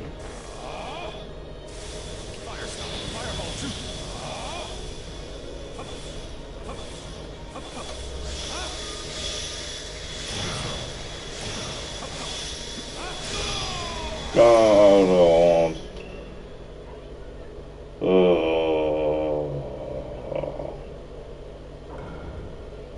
Itachi, I assume you're here to lift the reanimation. But, unfortunately, things won't go your way. Because, if you think you've become a god, controlling life and death, you're very much in error. You think this jutsu is perfect, but it has a weakness. Does it really? That's very interesting. Would you mind telling me what it is for future reference?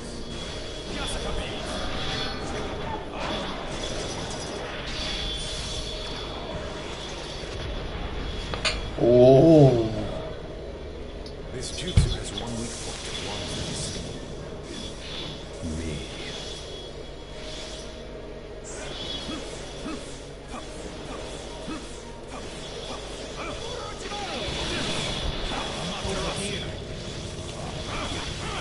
No matter how hard you fight, it won't work on me.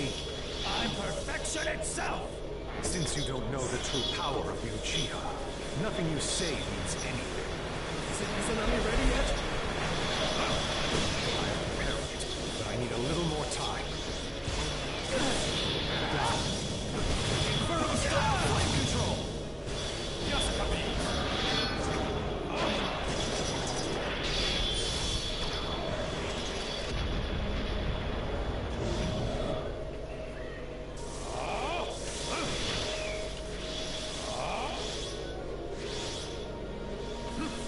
Let me fight. Fire stop. Fireball jutsu. Fire stop. Fireball. Amaterasu. Inferno style flame control.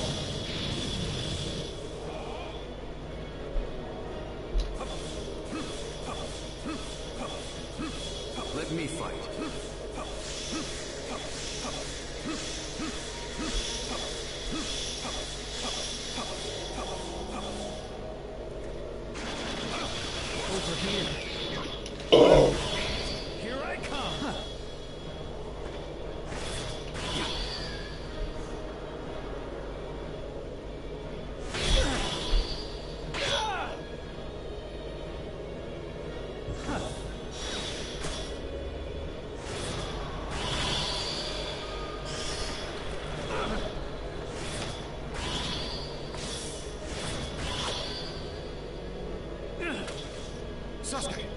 Sasuke! Sasuke! Sasuke!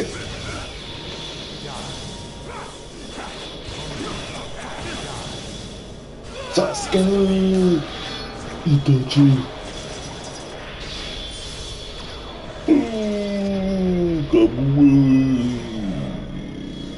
Sasuke, the Hidden Leaf's darkness hounded your brother to his doom. You can't forget that. I know exactly how you feel. I'm the same way. I understand you. Don't listen to him, Sasuke.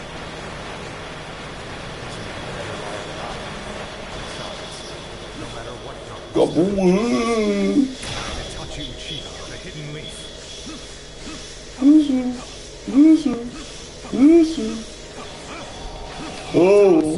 no, no.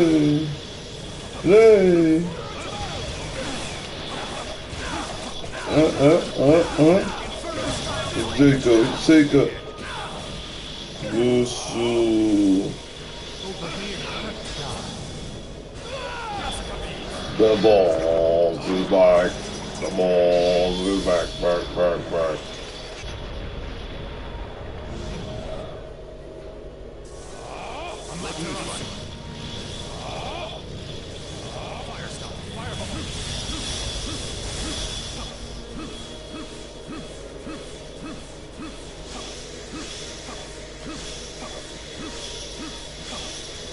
What's the matter?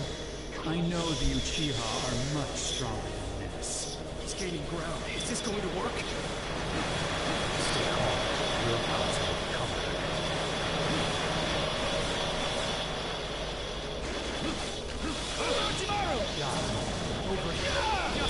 Bump your ass off, nigga.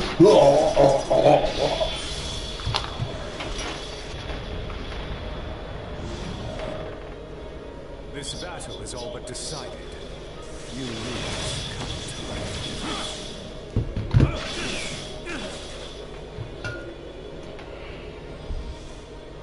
Not yet. I have Lord Orochimaru's power.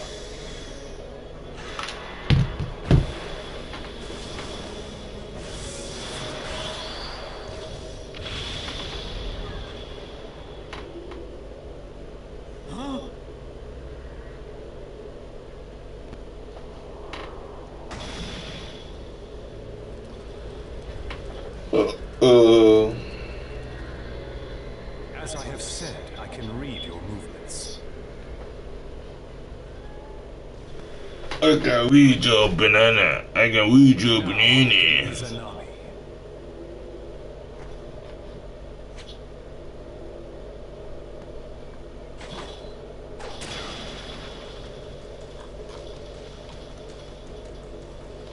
This is going to be one of the most difficult videos I've ever had to make in terms of reviewing. One of my difficult Because not only are we going to be taking nigga. a deep dive into Modern Warfare Zombies itself, but we are going to be examining the state of the Got some community. big banana, I think it bear. Right now. Modern Warfare Zombies is stirring up so much commotion, which is causing the community to turn on one another rather than turning that animosity outward and communicating respectfully with the developers. And to be honest, I get it. People are upset that their favorite franchise and their favorite mode is changing. They're mad that they have no idea what's in store for the future of COD Zombies, and they're frustrated that Treyarch really isn't responding or listening to what the community has been asking for since the end of 2020. And here is where things get even more messy.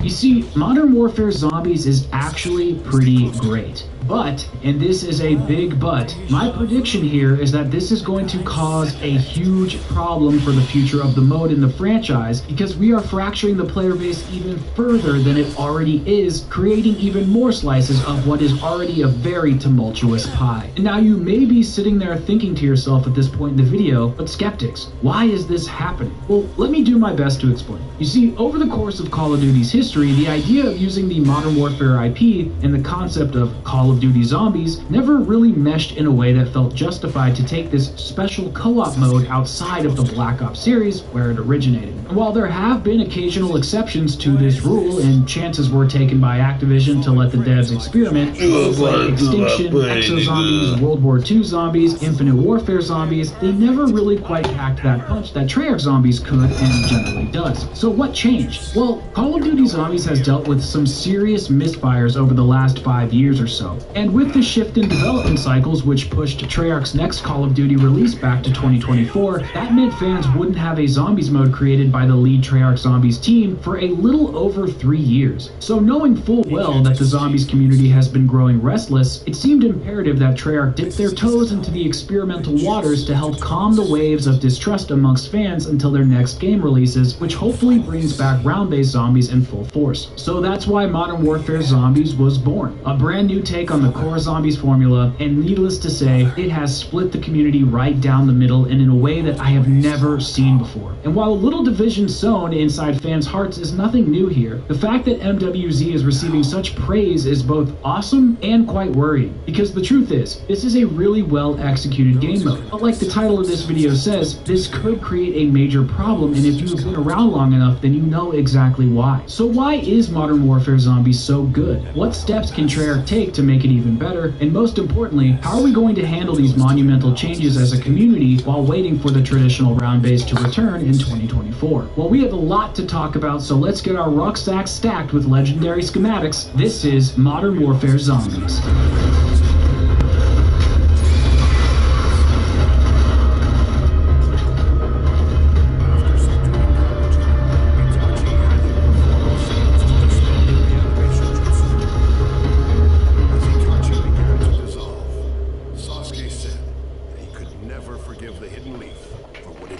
The launch of a new Call of Duty is always exciting. It doesn't matter if you hate it or love it. It's all anyone and everyone talks about for weeks until the dust finally settles and becomes the normal course of content that we will be playing or not playing for the next year. But when it comes to Zombies, the emotional palette isn't quite the same as the rest of the game's offering because Zombies has a visceral component to it that isn't quite replicable by MP or the campaign. And whenever the Zombies mode launches and it hits just right, it makes those highs feel super high, but when it doesn't bode so well, those lows feel about as possibly low as anything else can feel. And right now, the Zombies community is so fractured, I don't think anyone knows exactly how to feel about it when it comes to the future of Zombies or Modern Warfare Zombies as a whole. Mr. Raffle Waffles, aka Milo, made a video discussing how the Zombies community is broken down into multiple groups based on casual versus hardcore fandoms, as well as the round-based versus Outbreak enjoyers. And I think he summed up the community's feelings rather well, and I would like to continue the conversation here just a bit before we dive into the nitty-gritty details of the review. First things first, Modern Warfare Zombies is a good mode. It's well done, it's flushed out, it has been developed by Treyarch's AAA main Zombies dev team, whatever the hell you want to call them. It has legs, it has longevity, but most importantly, there is a large part of the fan base that are receiving it positively, which means that it's splintering fans even more, and I think that's a very big problem. But before we had Modern Warfare Zombies, we had Outbreak, which is what sparked this whole conversation of what it was to be an open world Zombies mode. And the reason that this is all very important to cover is the reaction from the fan base during Outbreak's life cycle, I believe, really swayed Treyarch to feel one way or the other about round-based versus open world Zombies. So before Outbreak even came into existence inside of Black Ops Cold War, we had two very poor round-based maps, Die Machina and Firebase Z. And when Outbreak finally became available to the public, Treyarch created a blog post breaking down the success of the mode and made a claim that the player base was rivaling Cold War's round-based content, splitting fans right down the middle 50-50. Now, while I have no reason to assume that Treyarch lied, I do have a reason to assume that they misread the data or at least presented it to us in a misleading way. Now, whether or not that was intentional or just gross negligence, we can argue about the semantics in the comments, but either way, here's what I really think happened. Both Die Machina and Firebase Z were bland and boring maps with lackluster main quests and had been made terribly easy due to the overhaul with gameplay mechanics. experience. Then Outbreak comes along, which is new and exciting, bringing in zombies, multiplayer, and Warzone players, which inflates the numbers. Treyarch also released the blog post shortly after Outbreak's release, which is an unfair comparison of statistics, assuming that they were comparing the round-based numbers during Outbreak's release window as opposed to the release window of the individual maps during their respective launch dates. We also have to remember that this was during COVID, when gaming numbers were at an all-time high and inflated through the roof. And this wasn't just with Call of Duty, but with the gaming industry as a whole. So while I do believe that Outbreak was a win for Treyarch at the time, I think the level of interest was largely exaggerated and has inadvertently forced Treyarch to put too many eggs in the Outbreak basket. Now fast forward to Modern Warfare Zombies, and we have a whole new open world zombies mode that is more or less Outbreak's evolution. And while there were many naysayers, myself included, who have realized it's not nearly as bad as they thought it would be, there is a new group of dissenting opinions that are absolutely vicious this year. And when you combine this with the fact that it was a vast step up from Vanguard Zombies and is somehow satiating the player base's hunger for anything COD Zombies, one can't help but think this is going to lead to more problems down the road, with not only traditional round-based content, but for having a cohesive vision and a unified player base come 2024. But even with all of the people who hate this mode, I'm not sure that their voices are loud enough to dissuade Treyarch from whatever open world zombies plans they have in the future now that MWZ is taking root. While leaks have been sprouting out about round-based coming to Modern Warfare 3, as well as brand new maps and features coming to COD 2024, the truth of the matter is, we really just have no idea what the hell is going to happen, which is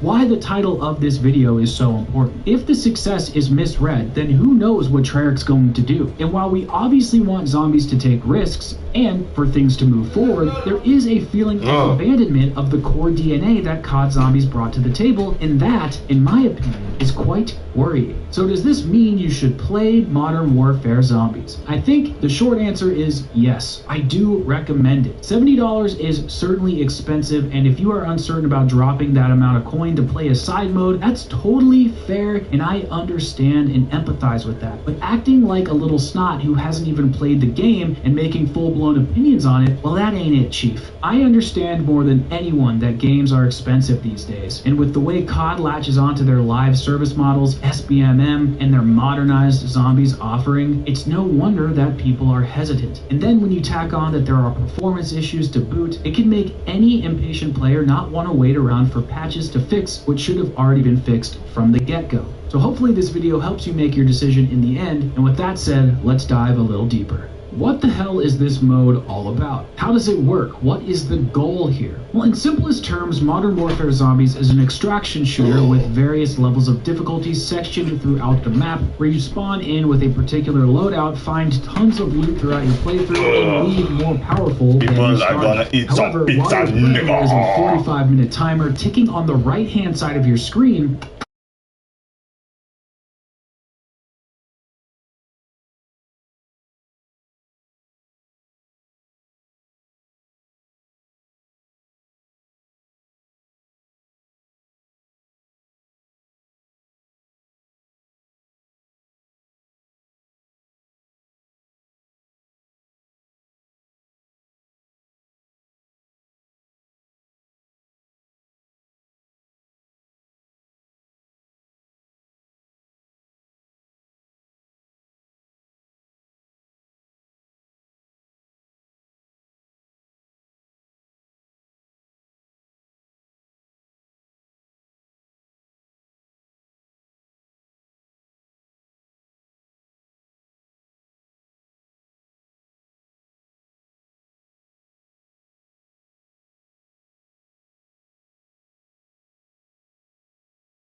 multiplayer battle pass trailer rather than some magical cutscenes of the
story is so boring and cliche, it doesn't take a genius to understand the subpar plot lines. I would be lying if I said that this didn't concern me for the future Zombies games, as they hinge on great storytelling. Usually there is a line between great gameplay, beautiful map design, and that fantastical storytelling we know and love, and it's up to Treyarch to make sure that they get the balance just right. When one of these elements is severely out of tune,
difficulty, scale of the map, as well as the time limit. And when players are hopping in for the first time, it can seem a bit daunting. There are at any point in time up to 24 players on the map and a maximum of 8 squads of 3. And if any squad at any time is so inclined, they can pair up with other players or squads and join up to take down zombies together, which breaks down into 4 teams of 6 players each at the maximum. There is just so much content to dive into, and you don't always know where to begin when combined with the initial difficulty curve and learning how to deal with other players, it really will take a few games or maybe even a few days to get used to all of the new systems at play. Now, the big complaint I think most people will have with this mode is that it isn't solo friendly, or at least that's the picture that is being painted right now. But honestly, I just have to disagree with it. While it is more difficult than playing on a squad, it is super doable, and I would argue a lot more fun and rewarding once you get the hang of it. So you will 100% have to be set up to push into tier 2 or to tier 3, that high threat zone. But once you get in there, surviving is super fun, and the loot rewards are much more worth your time. Grabbing a bounty contract and pushing on a mega abomination and earning things like the ray gun schematic or just any wonder weapon in general, as well as getting more perks, tons of schematics, and high tier ether crystals, it's just super great, and I highly recommend it. It's a very big thrill. But if you're having trouble pushing into that high threat zone, there are tricks you can do to get more points passively. A way I recommend is just joining other squads and then wandering off and just doing your own thing. And while they're out there completing contracts, you'll be getting all of their points, their power-ups, their random perks if they happen to pick up any, and then you can earn points by completing your own contracts and raiding nests and just keeping all of those great rewards while they're away from you. So you get a solo experience, but you get to reap all the rewards from co-op. Not to mention, they will know if you go down and will likely revive you since you are on their team. This is a great way to dip your toes into the mode by being showered with points and experimenting by purchasing things and getting overpowered early so that you don't go down right away from that lack of experience. But what's ironic about this mode's poor excuse for a story and its uninspired art direction is that due to the sheer amount of players and action occurring in the map, things feel so alive. There is never a dull moment thanks to the way that zombies spawn and track you. Players are constantly hovering around, there's contracts, side missions, story missions, there's just always something to do and look forward to while keeping the player on the edge of their seat. And this is quite an accomplishment, as Outbreak was never quite able to realize the potential of an open world zombies experience. So how does it all work? So just like every zombies mode over the course of time, the game starts in the menu. This is where you select your weapon and your gear loadout, as well as which animation you would like to focus on in your game. If we first hop over to the strike team menu, we can see that there is an option to choose from 3 operators. Now, these operators should be thought of as 3 different characters with their own unique sets of gear, but all dipping into the same loadout pool. So for example, you can see here that my ghost zombie operator has no gear on him, but my spec crew operator, or however you say that word, has a large rucksack and score streak, a 3-plate armor vest, gas mask, and a self-revive kit. These elements are non-transferable between your operator classes, but the general loot pool is. And if we head over to the gear menu, you can see the ghost operator has certain loot in his default small rucksack, and if we compare that to spec crew, it's the same exact loadout, except I can hold more items due to having a larger backpack on that operator. However, if I go down in match and I die while playing as the spec crew operator, I will lose all of my gear and loot and will be in the exact same position as the ghost operator. And if I go in as ghost and I get a medium rucksack and a legendary gas mask and I come back out, I will have a different gear set compared to spec crew. This allows you to switch between your operators in case you die. What?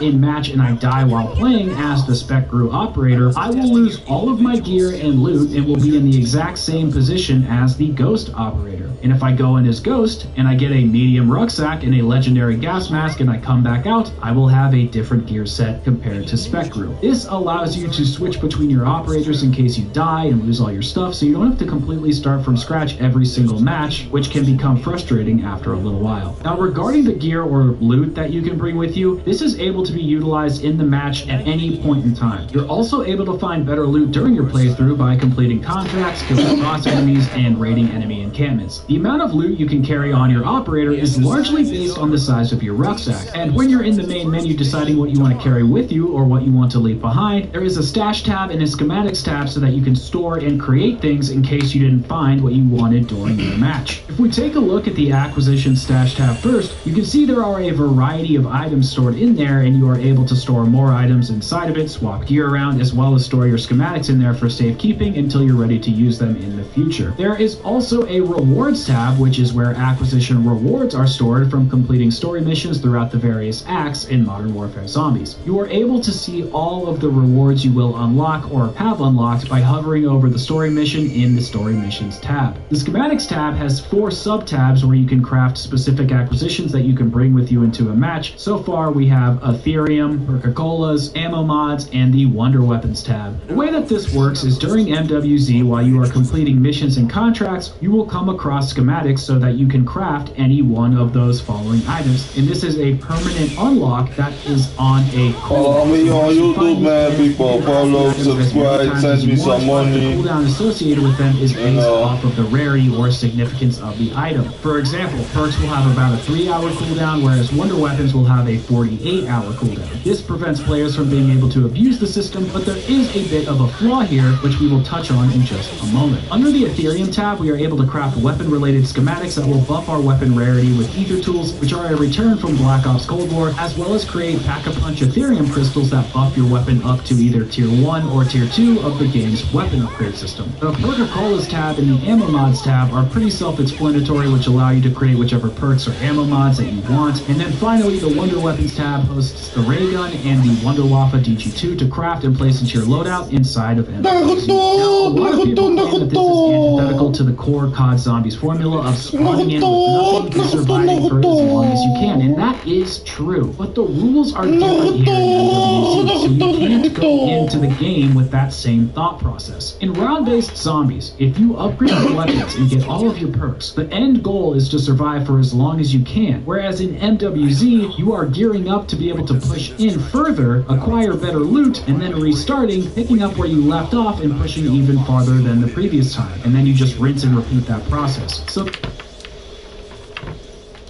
what's happening?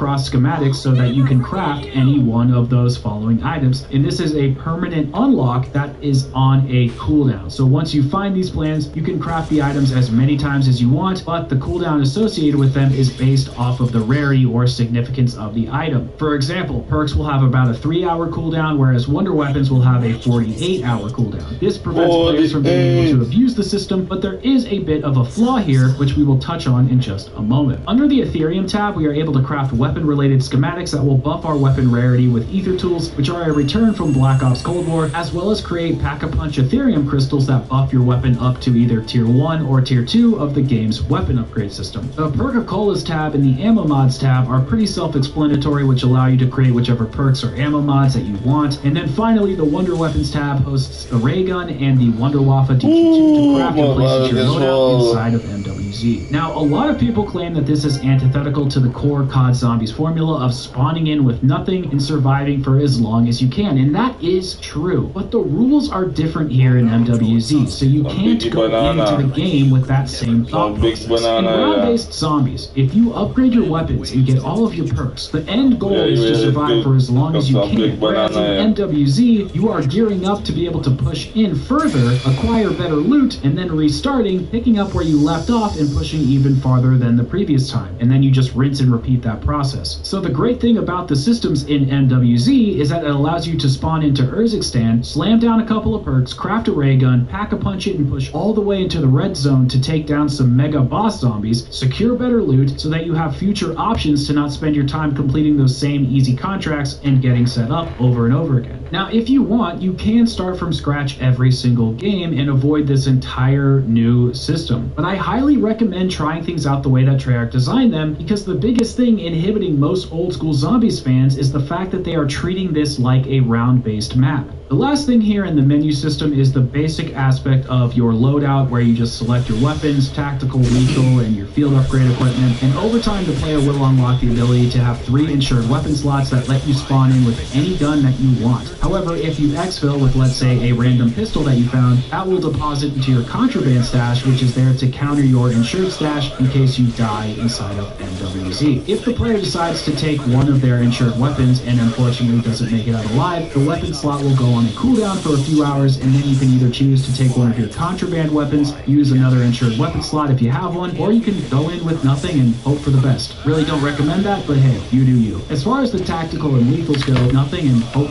For your contraband weapons, use another insured weapon slot if you have one, or you can go in with nothing and hope for the best. Really don't recommend that, but hey, you do you. As far as the tactical and lethals go, it's all content that we have seen before. Things like decoy grenades, stim shots, grenades, and molotovs, it's all here. Energy Mine, Frenzy Guard, Healing Aura, Frost Blast, Ether Shroud, the Tesla Storm, they're all back as field upgrades. And to be honest, they are quite a disappointment compared to the field upgrades inside of Cold War, and quite a downgrade compared to the specialists in either BO3 or 4, but we will talk about that when we get to the combat section of this video. But what's great about this entire menu system and having this much control over your loadout is that it will always be getting tweaked and upgraded over time by Treyarch. Things like new wonder weapons, field upgrades, and schematics are more than likely going to be brought into the fold, which will only increase the replayability of this mode for the foreseeable future. We already know that the VR11 is going to be added in during Season 1, and therefore likely going to become a schematic that can be unlocked via seasonal challenges, which is a really good sign that they are planning updates soon after launch. There really is only one main problem with Treyarch's system here, and that's maintaining all rewards via exfil. You see, when you exfil, you keep things like perk cans or ether tools, but what you don't keep are things like wonder weapons or the rarity and pack-a-punch level of your weapon you were holding at the time. For example, if a player were to survive for 50 minutes in the high threat zone, have the ray gun and an insured weapon fully packed to tier 3 and somehow manages to get out safely, the player doesn't keep any of that weapon rarity, the PAP tier, or the wonder weapon inside of the loadout. It's essentially all stripped away, and you can only keep items like perks, ether crystals, ether tools, etc. So while it seems like a great idea to have a 48-hour cooldown on your ray gun that you just crafted, I honestly don't see the point in crafting it at all if you're just going to use it in one singular game that's approximately 45 minutes in duration. What should happen is that Treyarch should tie this system to the life of whichever operator that you played with. So if you spawned or found a ray gun, you can keep using that weapon until you die or lose it. And if you want to take bigger risks because you have a better weapon to do so, that is 100% on you. It does seem like the devs will be making adjustments over time, whether it's to the 60-minute timer or the exfil reward system, but for now there are some glaring issues that take out the OP fun we could be having, because remember guys, at the end of the day, this is just a PvE mode, and there is no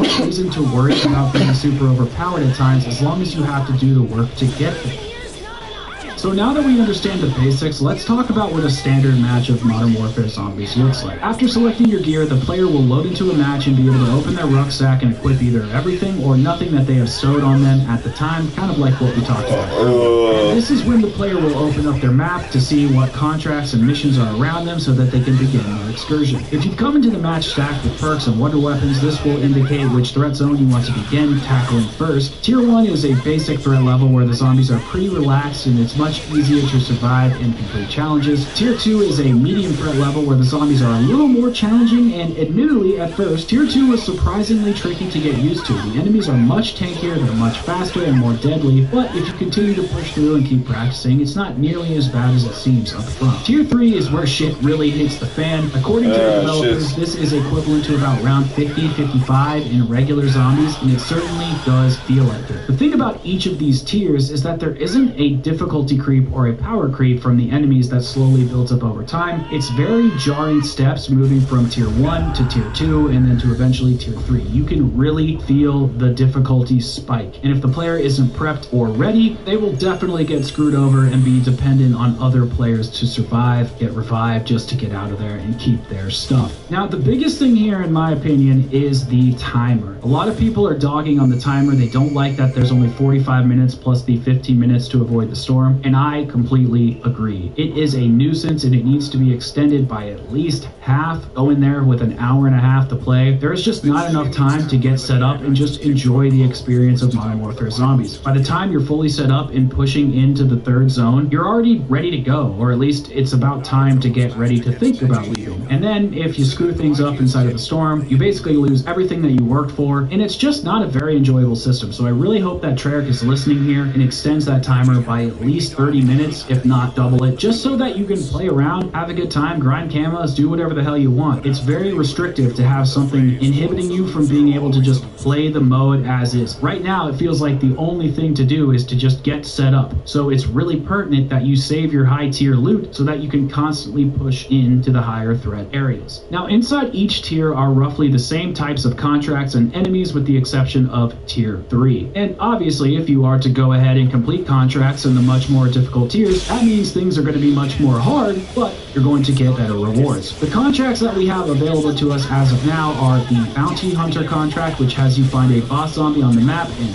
kill it. The Outlast contract, which is a defense holdout mission, which is located in a random building covered in ether crystals. This is the most reminiscent of the round-based experience. We have the Weapon Raid, which is a defense holdout where you have to open up an enemy cache and prevent zombies from killing you. We have the Ether Extractor mission, which is destroying 3 ether extractor machines while soldiers from Terminus Outcomes attack you. The Escort contract, which is an escort mission of following a deadbolt rover and preventing zombies from destroying it. Cargo delivery, driving a vehicle and delivering contents to your pilot. A Spore Control contract, which is destroying 6 large dark ether spores. And lastly, we have the Ground Station Defense contract, which has you activate 3 machines that dig into the ground and defend a computer from enemy soldiers of Terminus Outcomes. After any contract is successfully completed, a dark ether portal will spawn, gifting the player various rewards, which can be things like perks, weapons, ether tools, ether crystals, equipment, etc., etc.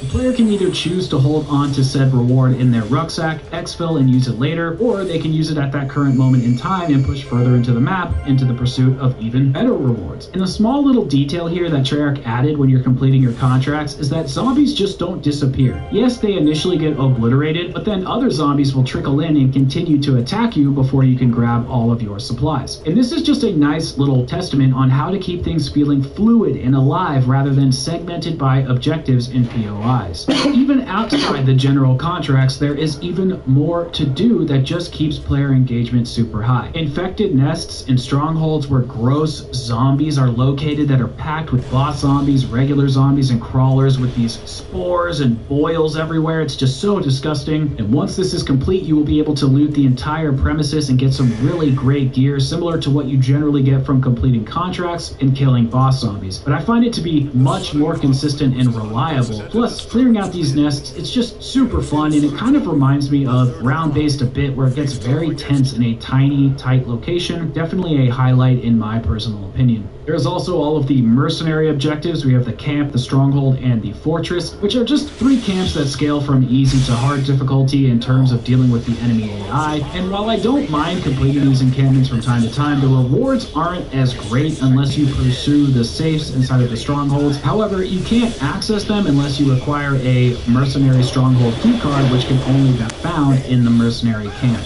We also have the harvester orbs, which they make a return from Outbreak as well, where shooting these will drop points in a few common to rare items. And lastly, we have the Ether Storm's Stormcaller. So inside of the Dark Ether Storm, there is a special disciple boss called the Stormcaller, and you will come up against him in a mainline story objective. And it's a fun little challenge to do every now and again, but I have noticed the loot he drops is very hit or miss in terms of quality. I did get a golden skull, I think, one time, but most of the time I just kind of get junk. So it really just all depends. Now, ironically enough, there are side Easter eggs in MWZ, which I was pretty surprised about. I figured there might be a couple winks and nods to some story things from Cold War, but there is a good amount of side content to pursue if you are looking for it. There is a small Easter egg to unlock for every single perk in the game for free, and you can even take it with you out of the match so you don't have to waste it in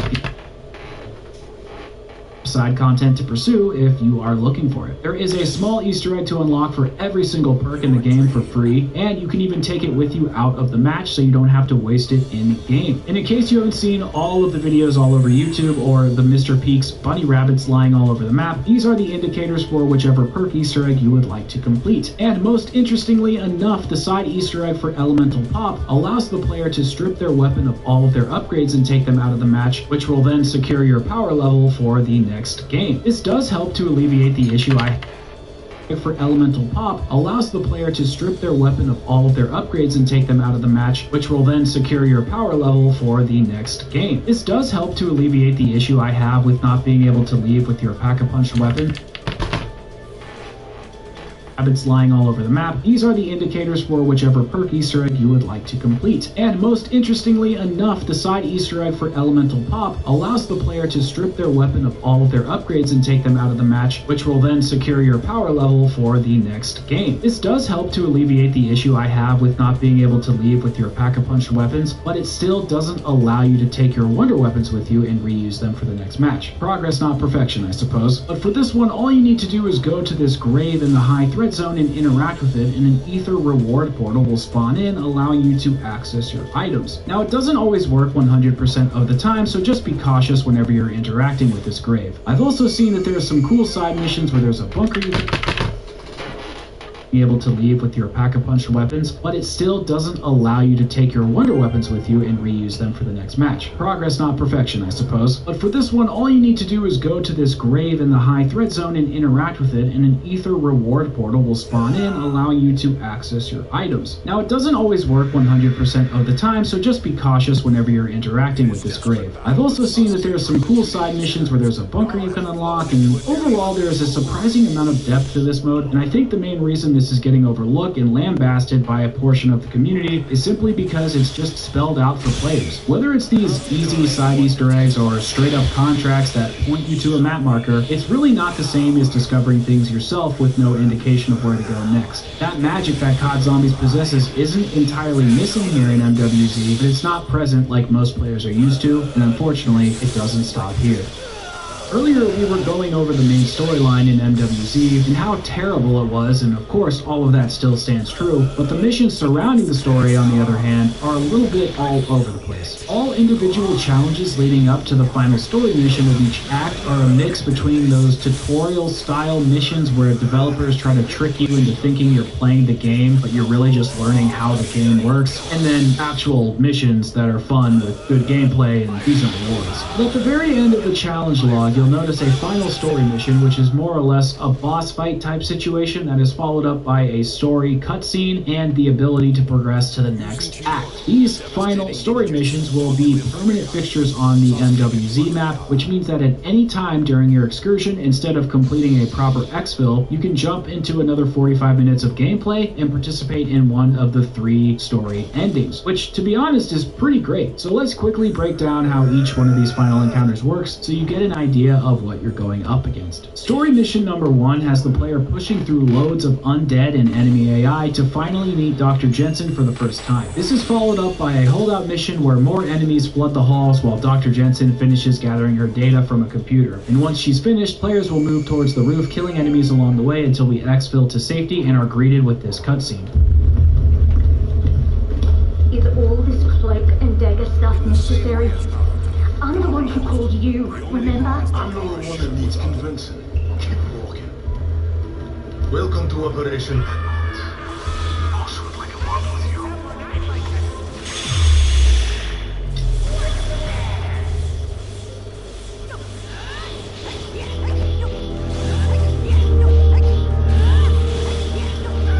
How can you hide me? Continue my research on energy production from interdimensional interaction. It was purely theoretical. Right up until the end. As for Zakayev, I had no idea I was working for a terrorist. You're lying. I thought he was the CEO. Physicist, not a mind reader. And I wouldn't have had to work for him, or anyone, if you assholes hadn't shut me down. Zakayev is still out there with even more weapons-grade ethereum. But I happen to know he keeps it on his person at all times. Why would I tell you that if I didn't want it stopped? I know this element down to its protons. I'm fairly certain I can find a way to neutralize it. Fairly certain. Can you do it or no? Perhaps we should hear her out. Please, I have to fix this. I may be the only person who can.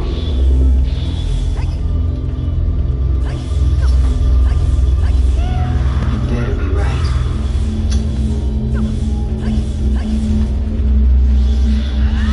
Extraction's gone great. Gonna make a killing selling this ethereum. When I've enriched enough to make one of these, you can do as you please with the rest. What about our mother? She's played her part. Find her and kill her.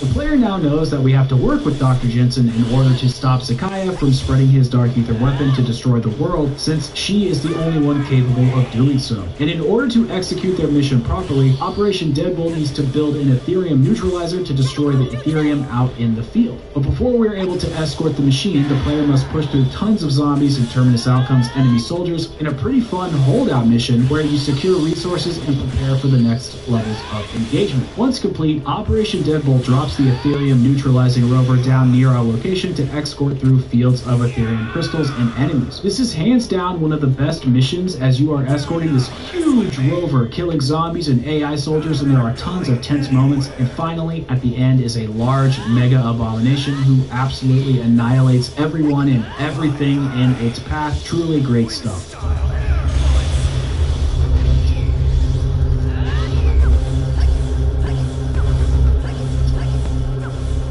As you can see, the test was a success.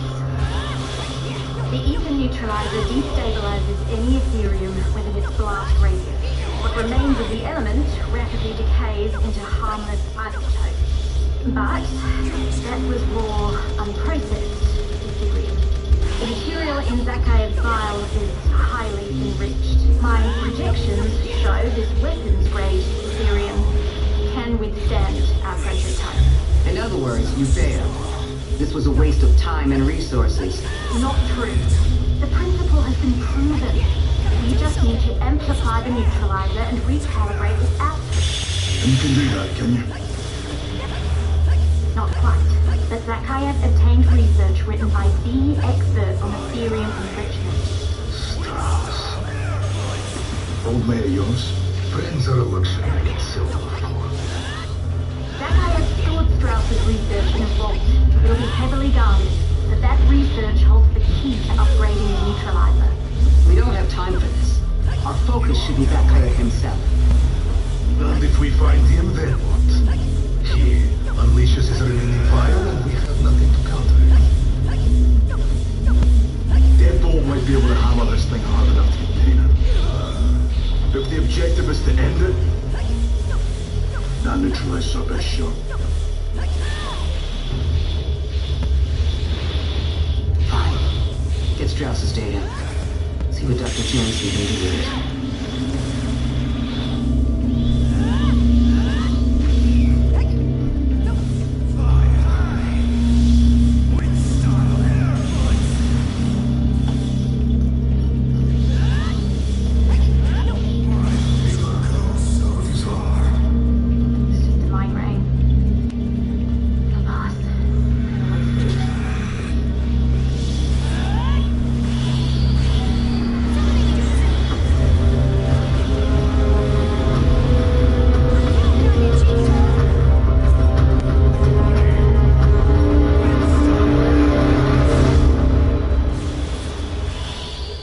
Once the mission completes, Dr. Jensen explains that even with the success of this Ethereum neutralizer, we still wouldn't be able to stop Zakayev due to the purity levels of this Ethereum in his possession. And in order to take him down properly, Dr. Jensen requires us to find old scientific data from an old friend from Black Ops Cold War, Dr. Strauss. After acquiring Dr. Strauss's research, the player heads to Zakayev's facility in order to destroy his Ethereum enrichment devices with explosives. Once this part of the mission is complete, we head to a nearby landing zone to activate our enhanced Ethereum neutralizer to destroy all Ethereum in the area so that Zakayev can no longer replicate his vial in a lab to recreate the outbreak and other weapons of destruction as well. But of course, nothing goes to plan, and as the neutralizer begins to charge, a giant creature explodes from underneath the ground, and it's up to Operation Deadbolt to protect the machine, stop Zakayev from leaving, destroy all the Ethereum, as well as take down Orcus. Words can't express how excited I was to take down this creature before the launch of Modern Warfare 3. And I have to be completely honest with you, the Orcus boss fight was quite the disappointment. Before we talk about the encounter itself, I want to discuss again how shoehorned all of this felt. There was never a narrative moment that was preparing us for the danger ahead. There wasn't any mystery. There was never any character that said, you know, I've heard Zakayev is working on creating monsters. And then a soldier replies, well, all of that's just rumors for now, but we have to keep cautious because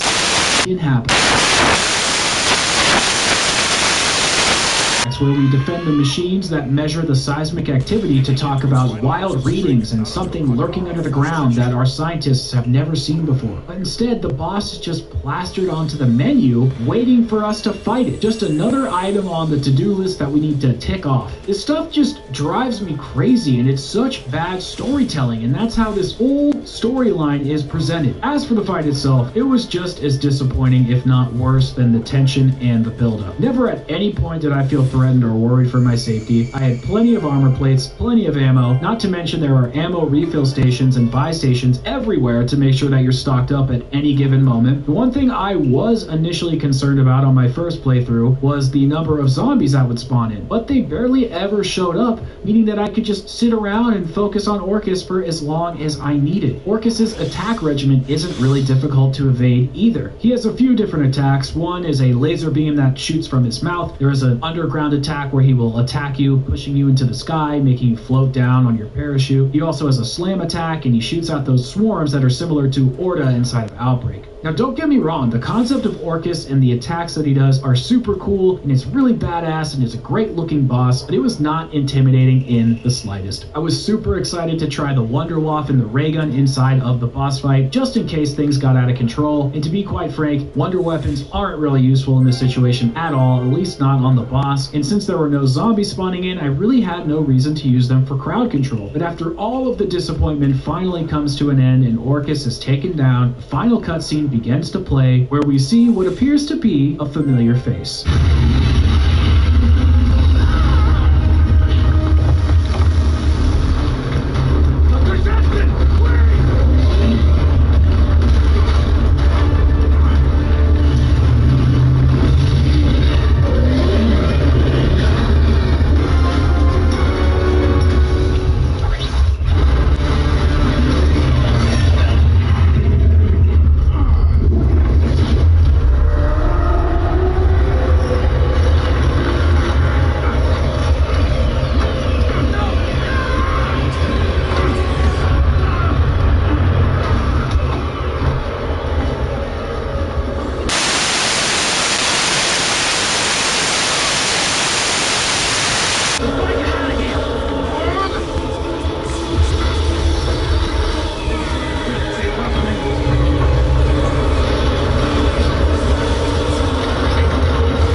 Inside of mission number 2's cutscene, it appeared that Dr. Jensen was experiencing headaches that were of concern to Ravenoff, but she assured us was nothing. But as 150 IQ audience members, we all knew that likely something had to be going on with the Dark Ether, as she had been working closely with it for God knows how long. So while the Dark Ether orb was opening up and inhaling everything in its path, Dr. Jensen was gently lifted up, greeted by who we assumed to be Samantha Maxis, and imbued with Dark Ether energy. Obviously, we don't know what's happening with her powers at this current current point in time, and we'll likely know more in future seasons. But even with that said, I have to stress that this was one of the most boring and generic bosses and storylines I have ever experienced. No one cares about these characters. They have nothing to do with anything, and the Dark Ether story is boring as hell. There are no stakes. Nothing has any meaning. It's all filler. It's all nonsense. While we have no reason to think that the story is going to get any better, hopefully Treyarch steps it up and injects more storyline missions and boss fights through Modern Warfare Zombies. In fact, I'm almost certain that they will. But after this showing, I would rather have them focus on creating better and more difficult boss encounters similar to Valentina in Malware or Legion inside of Outbreak, or really just copy any of the bosses from Infinite Warfare, because everything that's going on with the story just is not interesting at all. So let's just focus on the gameplay, and maybe in 2024 we'll have a narrative to actually care about. I am not really sure what happened during the days of Black Ops Cold War, but something flipped at Treyarch where the gameplay became the sole focus and star of the show. And for the most part, that is a good thing, I think. However, at this point in time, it's really the only redeeming quality in this new era of COD Zombies, which is a shame since the mode used to shine in all areas across the board. And while we're not going to sit here and nitpick between round-based and Modern Warfare Zombies, we'll save that for another video. Just like in Cold War Zombies, the simple act of killing zombies feels great. Shooting the guns feels great. Using the wonder weapons, you guessed it, they all feel great to use. The overall gameplay loop in MWZ is super satisfying as you're crawling up the progression ladder via contracts and other various missions. The crunchy, crispy sounds of shooting zombies in the head and their armor falling off is absolutely superb, and I could literally shoot zombies for hours without a care in the world. Except for the timer, obviously. And as usual, there are the meta weapons. Things like shotguns, LMGs, and ARs are of course some of the best weapons out there, but the battle rifles and SMGs are proving to be useful this year as well. Now, I personally haven't dived into the sniper rifle class or the melee weapons, but I'm sure they are going to make life in Urzikstan pretty damn difficult considering how hostile zombies can be in this fictional wasteland.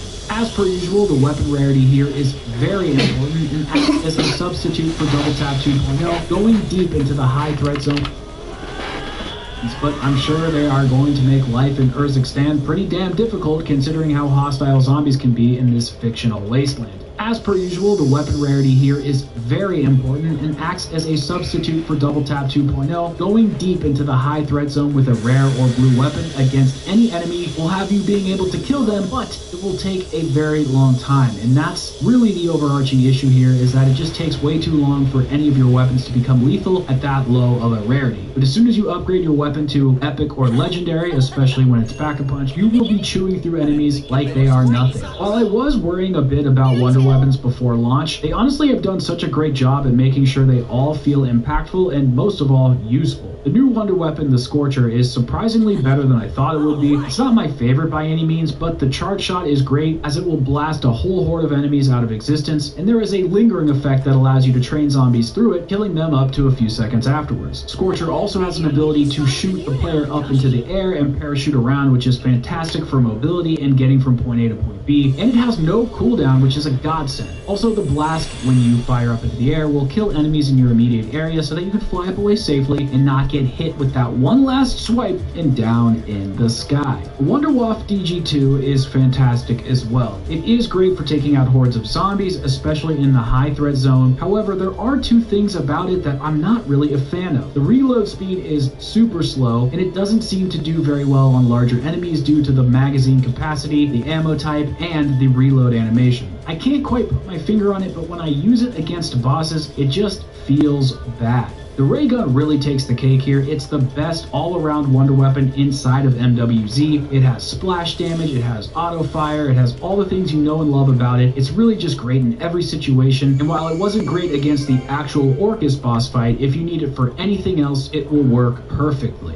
And while I of course want new and interesting weapons inside of COD Zombies, there's just something truly great about the ray gun here that absolutely fits with what Treyarch is trying to do, and so you just gotta give praise where praise is due. Earlier I briefly touched on the field upgrades and how I wasn't really impressed with the power that they were bringing to the table. In Cold War they were much more useful and simply fun just because we had the ability to upgrade them with the Ether Crystal system, and that added a ton of new features. And just like the perks that we will talk about in a moment, the field upgrades are limited to just one main ability and only one main pack. motivation. They definitely don't feel like that get-out-of-jail-free card like they did in Cold War, where, for example, you were able to use your Frost Blast charge up to 3 times in succession, and in MWZ it's only usable once per charge. Personally, I think the best field upgrade by far is Tesla Storm, due to the fact that it lasts the longest and pushes damage onto the zombies while you can shoot them, and it will hold them in place. It also works very well with other players. Even if they don't have the field upgrade on them, it will actually tag them, creating a large Tesla Storm. Obviously, that's what it does. Frost Blast is also decent, as well as Frenzy Guard, and surprisingly enough, Energy Mine got a little bit of a buff, making it a little more powerful and viable than it was in Cold War, which is great, other than the actual number of uses you can activate it. But unfortunately, the main issue here with the field upgrades is that you simply spawn in the game with them, and discovering the specialist weapon Easter eggs in BO3 was so much fun and rewarding. It's really a damn shame that this is where we're at, and even as a hardcore BO4 shill, I recognize that that was the game where specialists spawned on the character, and I really did not like that. So I really hope that they add in new field upgrades over time, because right now using these same ones from Cold War just isn't very exciting, especially since they have been toned back a bit. They're all kind of mid, but they get the job done for whatever it's worth.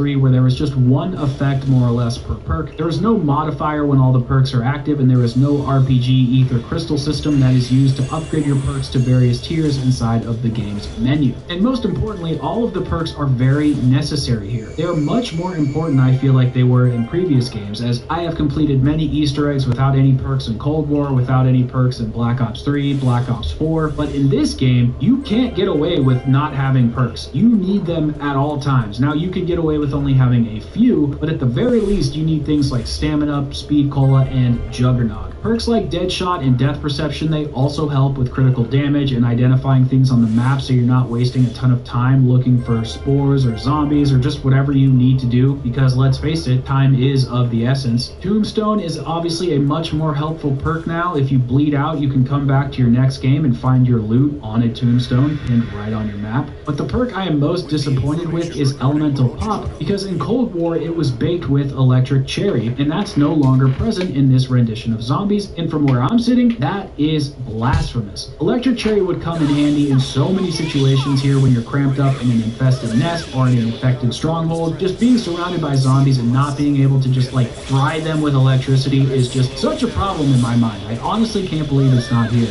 There are also just tons of gameplay, quality of life features. There really is a lot to discuss here that just makes this mode feel full and flushed out and really well thought out. Things like redeploy drones and ether portals so that you can reposition yourself around the map through the air, buy stations and weapon caches so that you can resupply whenever you want, wall weapons, mystery boxes which help you get higher tier rarity items and under weapons, gas stations, vehicles, the Dark Ether motorcycle which allows you to traverse around the map and even drive on water. There are things to help solo players like turrets and the Hellhound Helper, which are just great to take down tier 3 bosses like the Mega Abomination so you can farm for loot. And probably my favorite quality of life feature is the adjustments to reload speed and revive animation. So now they save when you reach a certain point. So if you reload your weapon up to about 80% and are interrupted by a zombie hitting you, when you go to reload it again, it will pick up from where you left off. And it's the same thing with reviving allies, as while they are reviving you or vice versa, the level of revive will slowly trickle down from where you left it, which prevents you from starting from scratch in case you have to abandon an ally and come back to it. You won't have to start completely over with your revive. These features are fantastic, and I am super happy to welcome them into the zombie system. And before we move on to the final topic, I want to quickly discuss the enemy variety because I'm a bit torn on this. Everything in this mode we have technically seen before in other games, whether it's Black Ops 3, 4, or Cold War. It really feels like we have been there and done that. And to be honest, it's okay in this case. We of course have our regular zombies, light armored zombies, heavy armored zombies, hellhounds, disciples, manglers, mimics, mega abominations, and while they don't exactly feel super fresh in the enemy department, I think Treyarch did a great job and made the right call, making the enemies feel much more intimidating, which isn't something I have felt in quite a while when playing COD Zombies. And we know for a fact that the bosses aren't intimidating, so might as well make the regular enemies intimidating so that difficulty level is up there.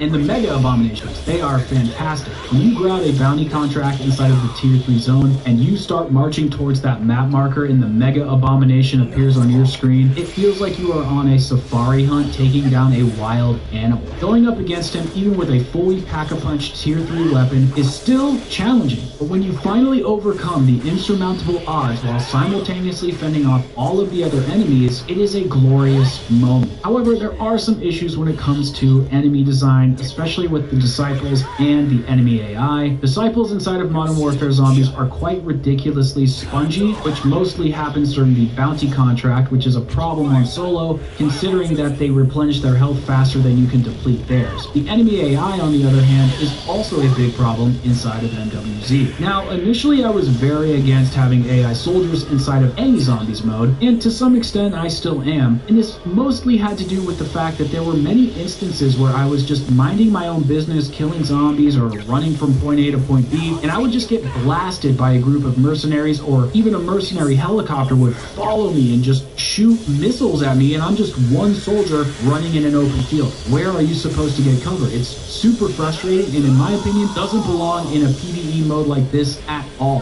However, now that I understand where the enemy encampments are on the map, and I understand how they work with their attack radius and whatnot, they are much easier to avoid. And if for whatever reason you have to take them head on with perks and a pack-a-punched weapon, they are ridiculously easy to kill. They also drop tons of armor plates and ammo, which will always put you on the upper hand of virtually any encounter. They're mostly just annoying more than anything else, but overall the way it feels to upgrade your weapons, become overpowered with perks, shoot and take down zombies, bosses, and soldiers, it all just feels really fucking good. And I want this feeling to continue into other games, but there needs to be more changes made in some other departments, which we will get into a moment when we wrap up here. If you have made it this far into the review, I think it's pretty clear that I am pretty mixed on how I feel about this mode. On one hand, the gameplay and combat is excellently curated for solo and co-op zombies players alike, but on the other hand, the story is one step below garbage, there is no art direction or world building, and it doesn't feel like COD Zombies in the way us hardcore fans want it to feel. So while I still do recommend playing Modern Warfare Zombies, or at least giving it a chance, when you add the issues of performance on top of it, it's really hard for me to stand behind the product, at least in its current state. So performance has been extremely spotty over the last week and a half. Initially, I was experiencing a ton of crashes, and this was on PS5 and PC, mostly on PC, but it was happening everywhere. Now, normally I don't think crashes are the end of the world, especially with constant save data and cloud saves and all of that good stuff, but this mode is predicated on not dying, and if you die or it crashes, you will lose everything that you have progressed to and have to start completely over, and it is maddening. I have experienced host disconnections, full-on application crashes, server dropping, my own username was logged out, but the worst offender of all is that MWZ would push players into Act 1's ending boss fight with Dr. Jensen, even if you didn't consent to being there. So a couple of times I spawned in with some perks or whatever, and I would be forced to do a final encounter I wasn't prepared for, and I would either have to quit or just die. Now, some of this stuff has been fixed, specifically the bug that pushes you into other people's missions. And yes, I don't seem to be experiencing nearly as many crashes as I was in the beginning, but I'm also not playing the mode as much right now because I'm working on this video as opposed to just grinding incessantly. That being said, the game runs like absolute dog water due to connection, loading, and packet burst issues. So this is likely going to take a few patches to get sorted out, so just be patient and beware before you go into this thinking that it's all safe and sound. But I do want to say one positive thing really quick before we wrap this section up. When the game works well, it works very well. And it even works on the Asus ROG Ally running at 1080p, clocking in at over 60 frames per second, so when the game wants to run, it will run, even on a handheld machine. So don't be discouraged, it's not your machine, it's not your console, it's just Activision, Treyarch, and Sledgehammer not having their shit together. So just be patient, things will probably get ironed out over time. Modern Warfare Zombies is a big step in a very strange and different direction than I think anyone ever thought Treyarch would end up taking. And that leads me to ask you the following questions. What is Call of Duty Zombies? Is it simply surviving round after round in a tight enclosed space? Or is it going on an epic adventure with fantastical narratives and boss fights? Or is it an open world experience that is based on pushing through hordes of the undead, collecting loot, and exfilling back to safety. While we all likely have different definitions of COD Zombies, I think we can all agree that MWZ is a big shift and expansion of that definition that pushes the mode into new, uncharted, and perhaps unstable territory. I personally don't believe this to be COD Zombies, even if it has some overlapping moments and features that make it appear to resemble the mode that we all know and love. Treyarch made a big mistake by calling this COD Zombies, which was either intentionally misleading marketing at worst or gross negligence at best. And based on what we have become accustomed to over the years, it simply isn't fair to lead the hardcore community along like this while delivering on a completely different experience to a completely different and new section of the player base. We have no idea what to expect when it comes to Treyarch's next game, their next mode, their next map, their next, well, anything. And while before I used to feel a very deep level of concern about the status of Zombies, I have now come to a point of surrender, to this point where I just have to let go. The glory days of BO2, BO3, Infinite Warfare, World War II, BO4, it's something I will always look back upon fondly, but those days are gone and they're not coming back. Now, this isn't to say that Zombies is dead. Obviously it's not. Cold War was a huge success, but it's just to say that it's different. So while I do recommend MWZ, and it's much better than I thought it would be, I can't help but feel unsure about where this mode is headed. We all have to trust that Treyarch knows what they are doing, and if they mess it up, well, it's on them. And while success and positive reception of this mode shows that Treyarch is still able to make great content when they set their minds to it, it's still concerning because those efforts should be focused on the round-based model.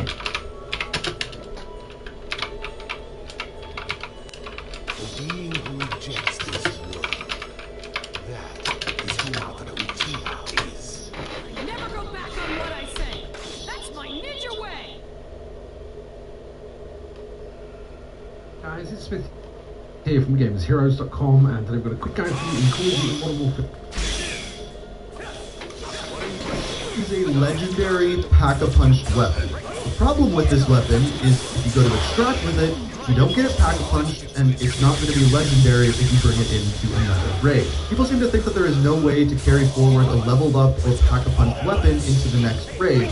That is, until today. Ladies and gentlemen, today we are going to be doing something a little bit different on the channel. We have talked a ton about multiplayer, but what you may have not known is I've actually been really enjoying Zombies in Modern Warfare 3, and I've actually been playing it completely solo, which turns out to be a little bit difficult. In fact, I have a series on my second channel, which will be linked down in the description, where I'm going through and playing all of the missions solo so that you guys can see how to do it for yourself. I've been really enjoying it. I've been doing it on live streams as well. So if you want to check that out, that is linked down below. There'll be more coming out throughout the year as we get more missions, things like that. So second channel, link down below, subscribe over there. It'd be really greatly appreciated. But as far as this video, I don't know if you guys want to see Zombies content on this channel, but what I wanted to do is bring a video to you guys with essentially 10 secret tips that are immediately going to make you better at Zombies. They are going to show you how to go into a game, get fully looted, and extract with everything, including your pack-a-punch and leveled up weapons, which you can carry over to the next game. Because that's one of the most annoying things that I've heard people say. You level up all these weapons, you spend all your essence in a game, and then you extract and you don't get to bring those into your next game. Well, there is actually a way to do it. I want to show you the best way to get those weapons, and the best way, the only way, to actually extract with them at the end of the game. So, yes, it is possible. It's just a little bit difficult, but it's doable even solo. I've done it, so I want to show you guys today. So again, if you want to see more Zombies content on the channel, if you like the tips and tricks kind of thing, be sure to hit that like button, subscribe, all of that kind of jazz. Let me know if you want to see more of this, what you think of this series down in the comments. But without further ado, let me show you what I'm talking about. As I mentioned before, this is a legendary pack-a-punched weapon. In the top corner there on the weapon, you can see a couple little up arrows. This means when you extract, you get to keep that item. It makes it easy to see. However, when you extract with weapons, you do get to keep the weapon, but it's not going to be upgraded and it's not going to be pack-a-punched. Now, I'm going to show you guys essentially 10 tips to loot all of this in one raid, including a 3-plate vest, guaranteed, and everything like that, and also extract with all of it so you can use everything in your next raid. But let's start out from the very beginning. So I want to start out by going over the loadout, what you should use going into the game. First of all, use one weapon and no secondary weapon. Reason being, you move a lot faster with your fists out, and you're going to want to get around pretty quickly throughout the game. For most of it, we are simply going to have one weapon, and that is it. As far as your tactical and lethal, I use stims, simply because I play solo and sometimes you need a burst of health all at once, and I use a Semtex in case we have to deal with any riot shield mercs. It just makes it a lot easier. And then I use Energy Mine, it just clears out waves of enemies very, very quickly. Another good one is Ether Shroud. If you really get stuck, you can pop this and get away from zombies. Also, it's going to help out when you go into the tier 3 zone, which we're going to talk about later. The one problem you're going to run into because you're playing solo is you can't revive yourself unless you have a self-revive, which, by the way, the best way to get those is simply doing contracts, especially in the tier 2 zone. They spawn quite frequently on completing those. But if you don't have one of those and you want to be able to get revived, a really great way to do this is kill some zombies using explosives. So you can use your grenades, and then when you do, they're going to drop something called chunks of flesh. You pick these up and bring them to a dog kennel. These can be located across the map. They only appear on the map when you're close to them, but they're really easy to find. When you do, you put the chunks of flesh in it, and then all of a sudden, you get a puppy that follows you around. It kills other zombies, has a ton of health, and more importantly, you go down, it picks you up. Oh, and by the way, you can pet the dog. That's a problem. With any riot shield mercs, it just makes it a lot easier. And then I use Energy Mine, it just clears out waves of enemies very, very quickly. Another good one is Ether Shroud. If you really get stuck, you can pop this and get away from zombies. Also, it's going to help out when you go into the tier 3 zone, which we're going to talk about later. The one problem you're going to run into because you're playing solo is you can't revive yourself unless you have a self-revive, which, by the way, the best way to get those is simply doing contracts, especially in the tier 2 zone. They spawn quite frequently on completing those. But if you don't have one of those and you want to be able to get revived, a really great way to do this is kill some zombies using explosives. So you can use your grenades, and then when you do, they're going to drop something called chunks of flesh. You pick these up and bring them to a dog kennel. These can be located across the map. They only appear on the map when you're close to them, but they're really easy to find. When you do, you put the chunks of flesh in it, and then all of a sudden, you get a puppy that follows you around. It kills other zombies, it has a ton of health, and more importantly, you go down, it picks you up.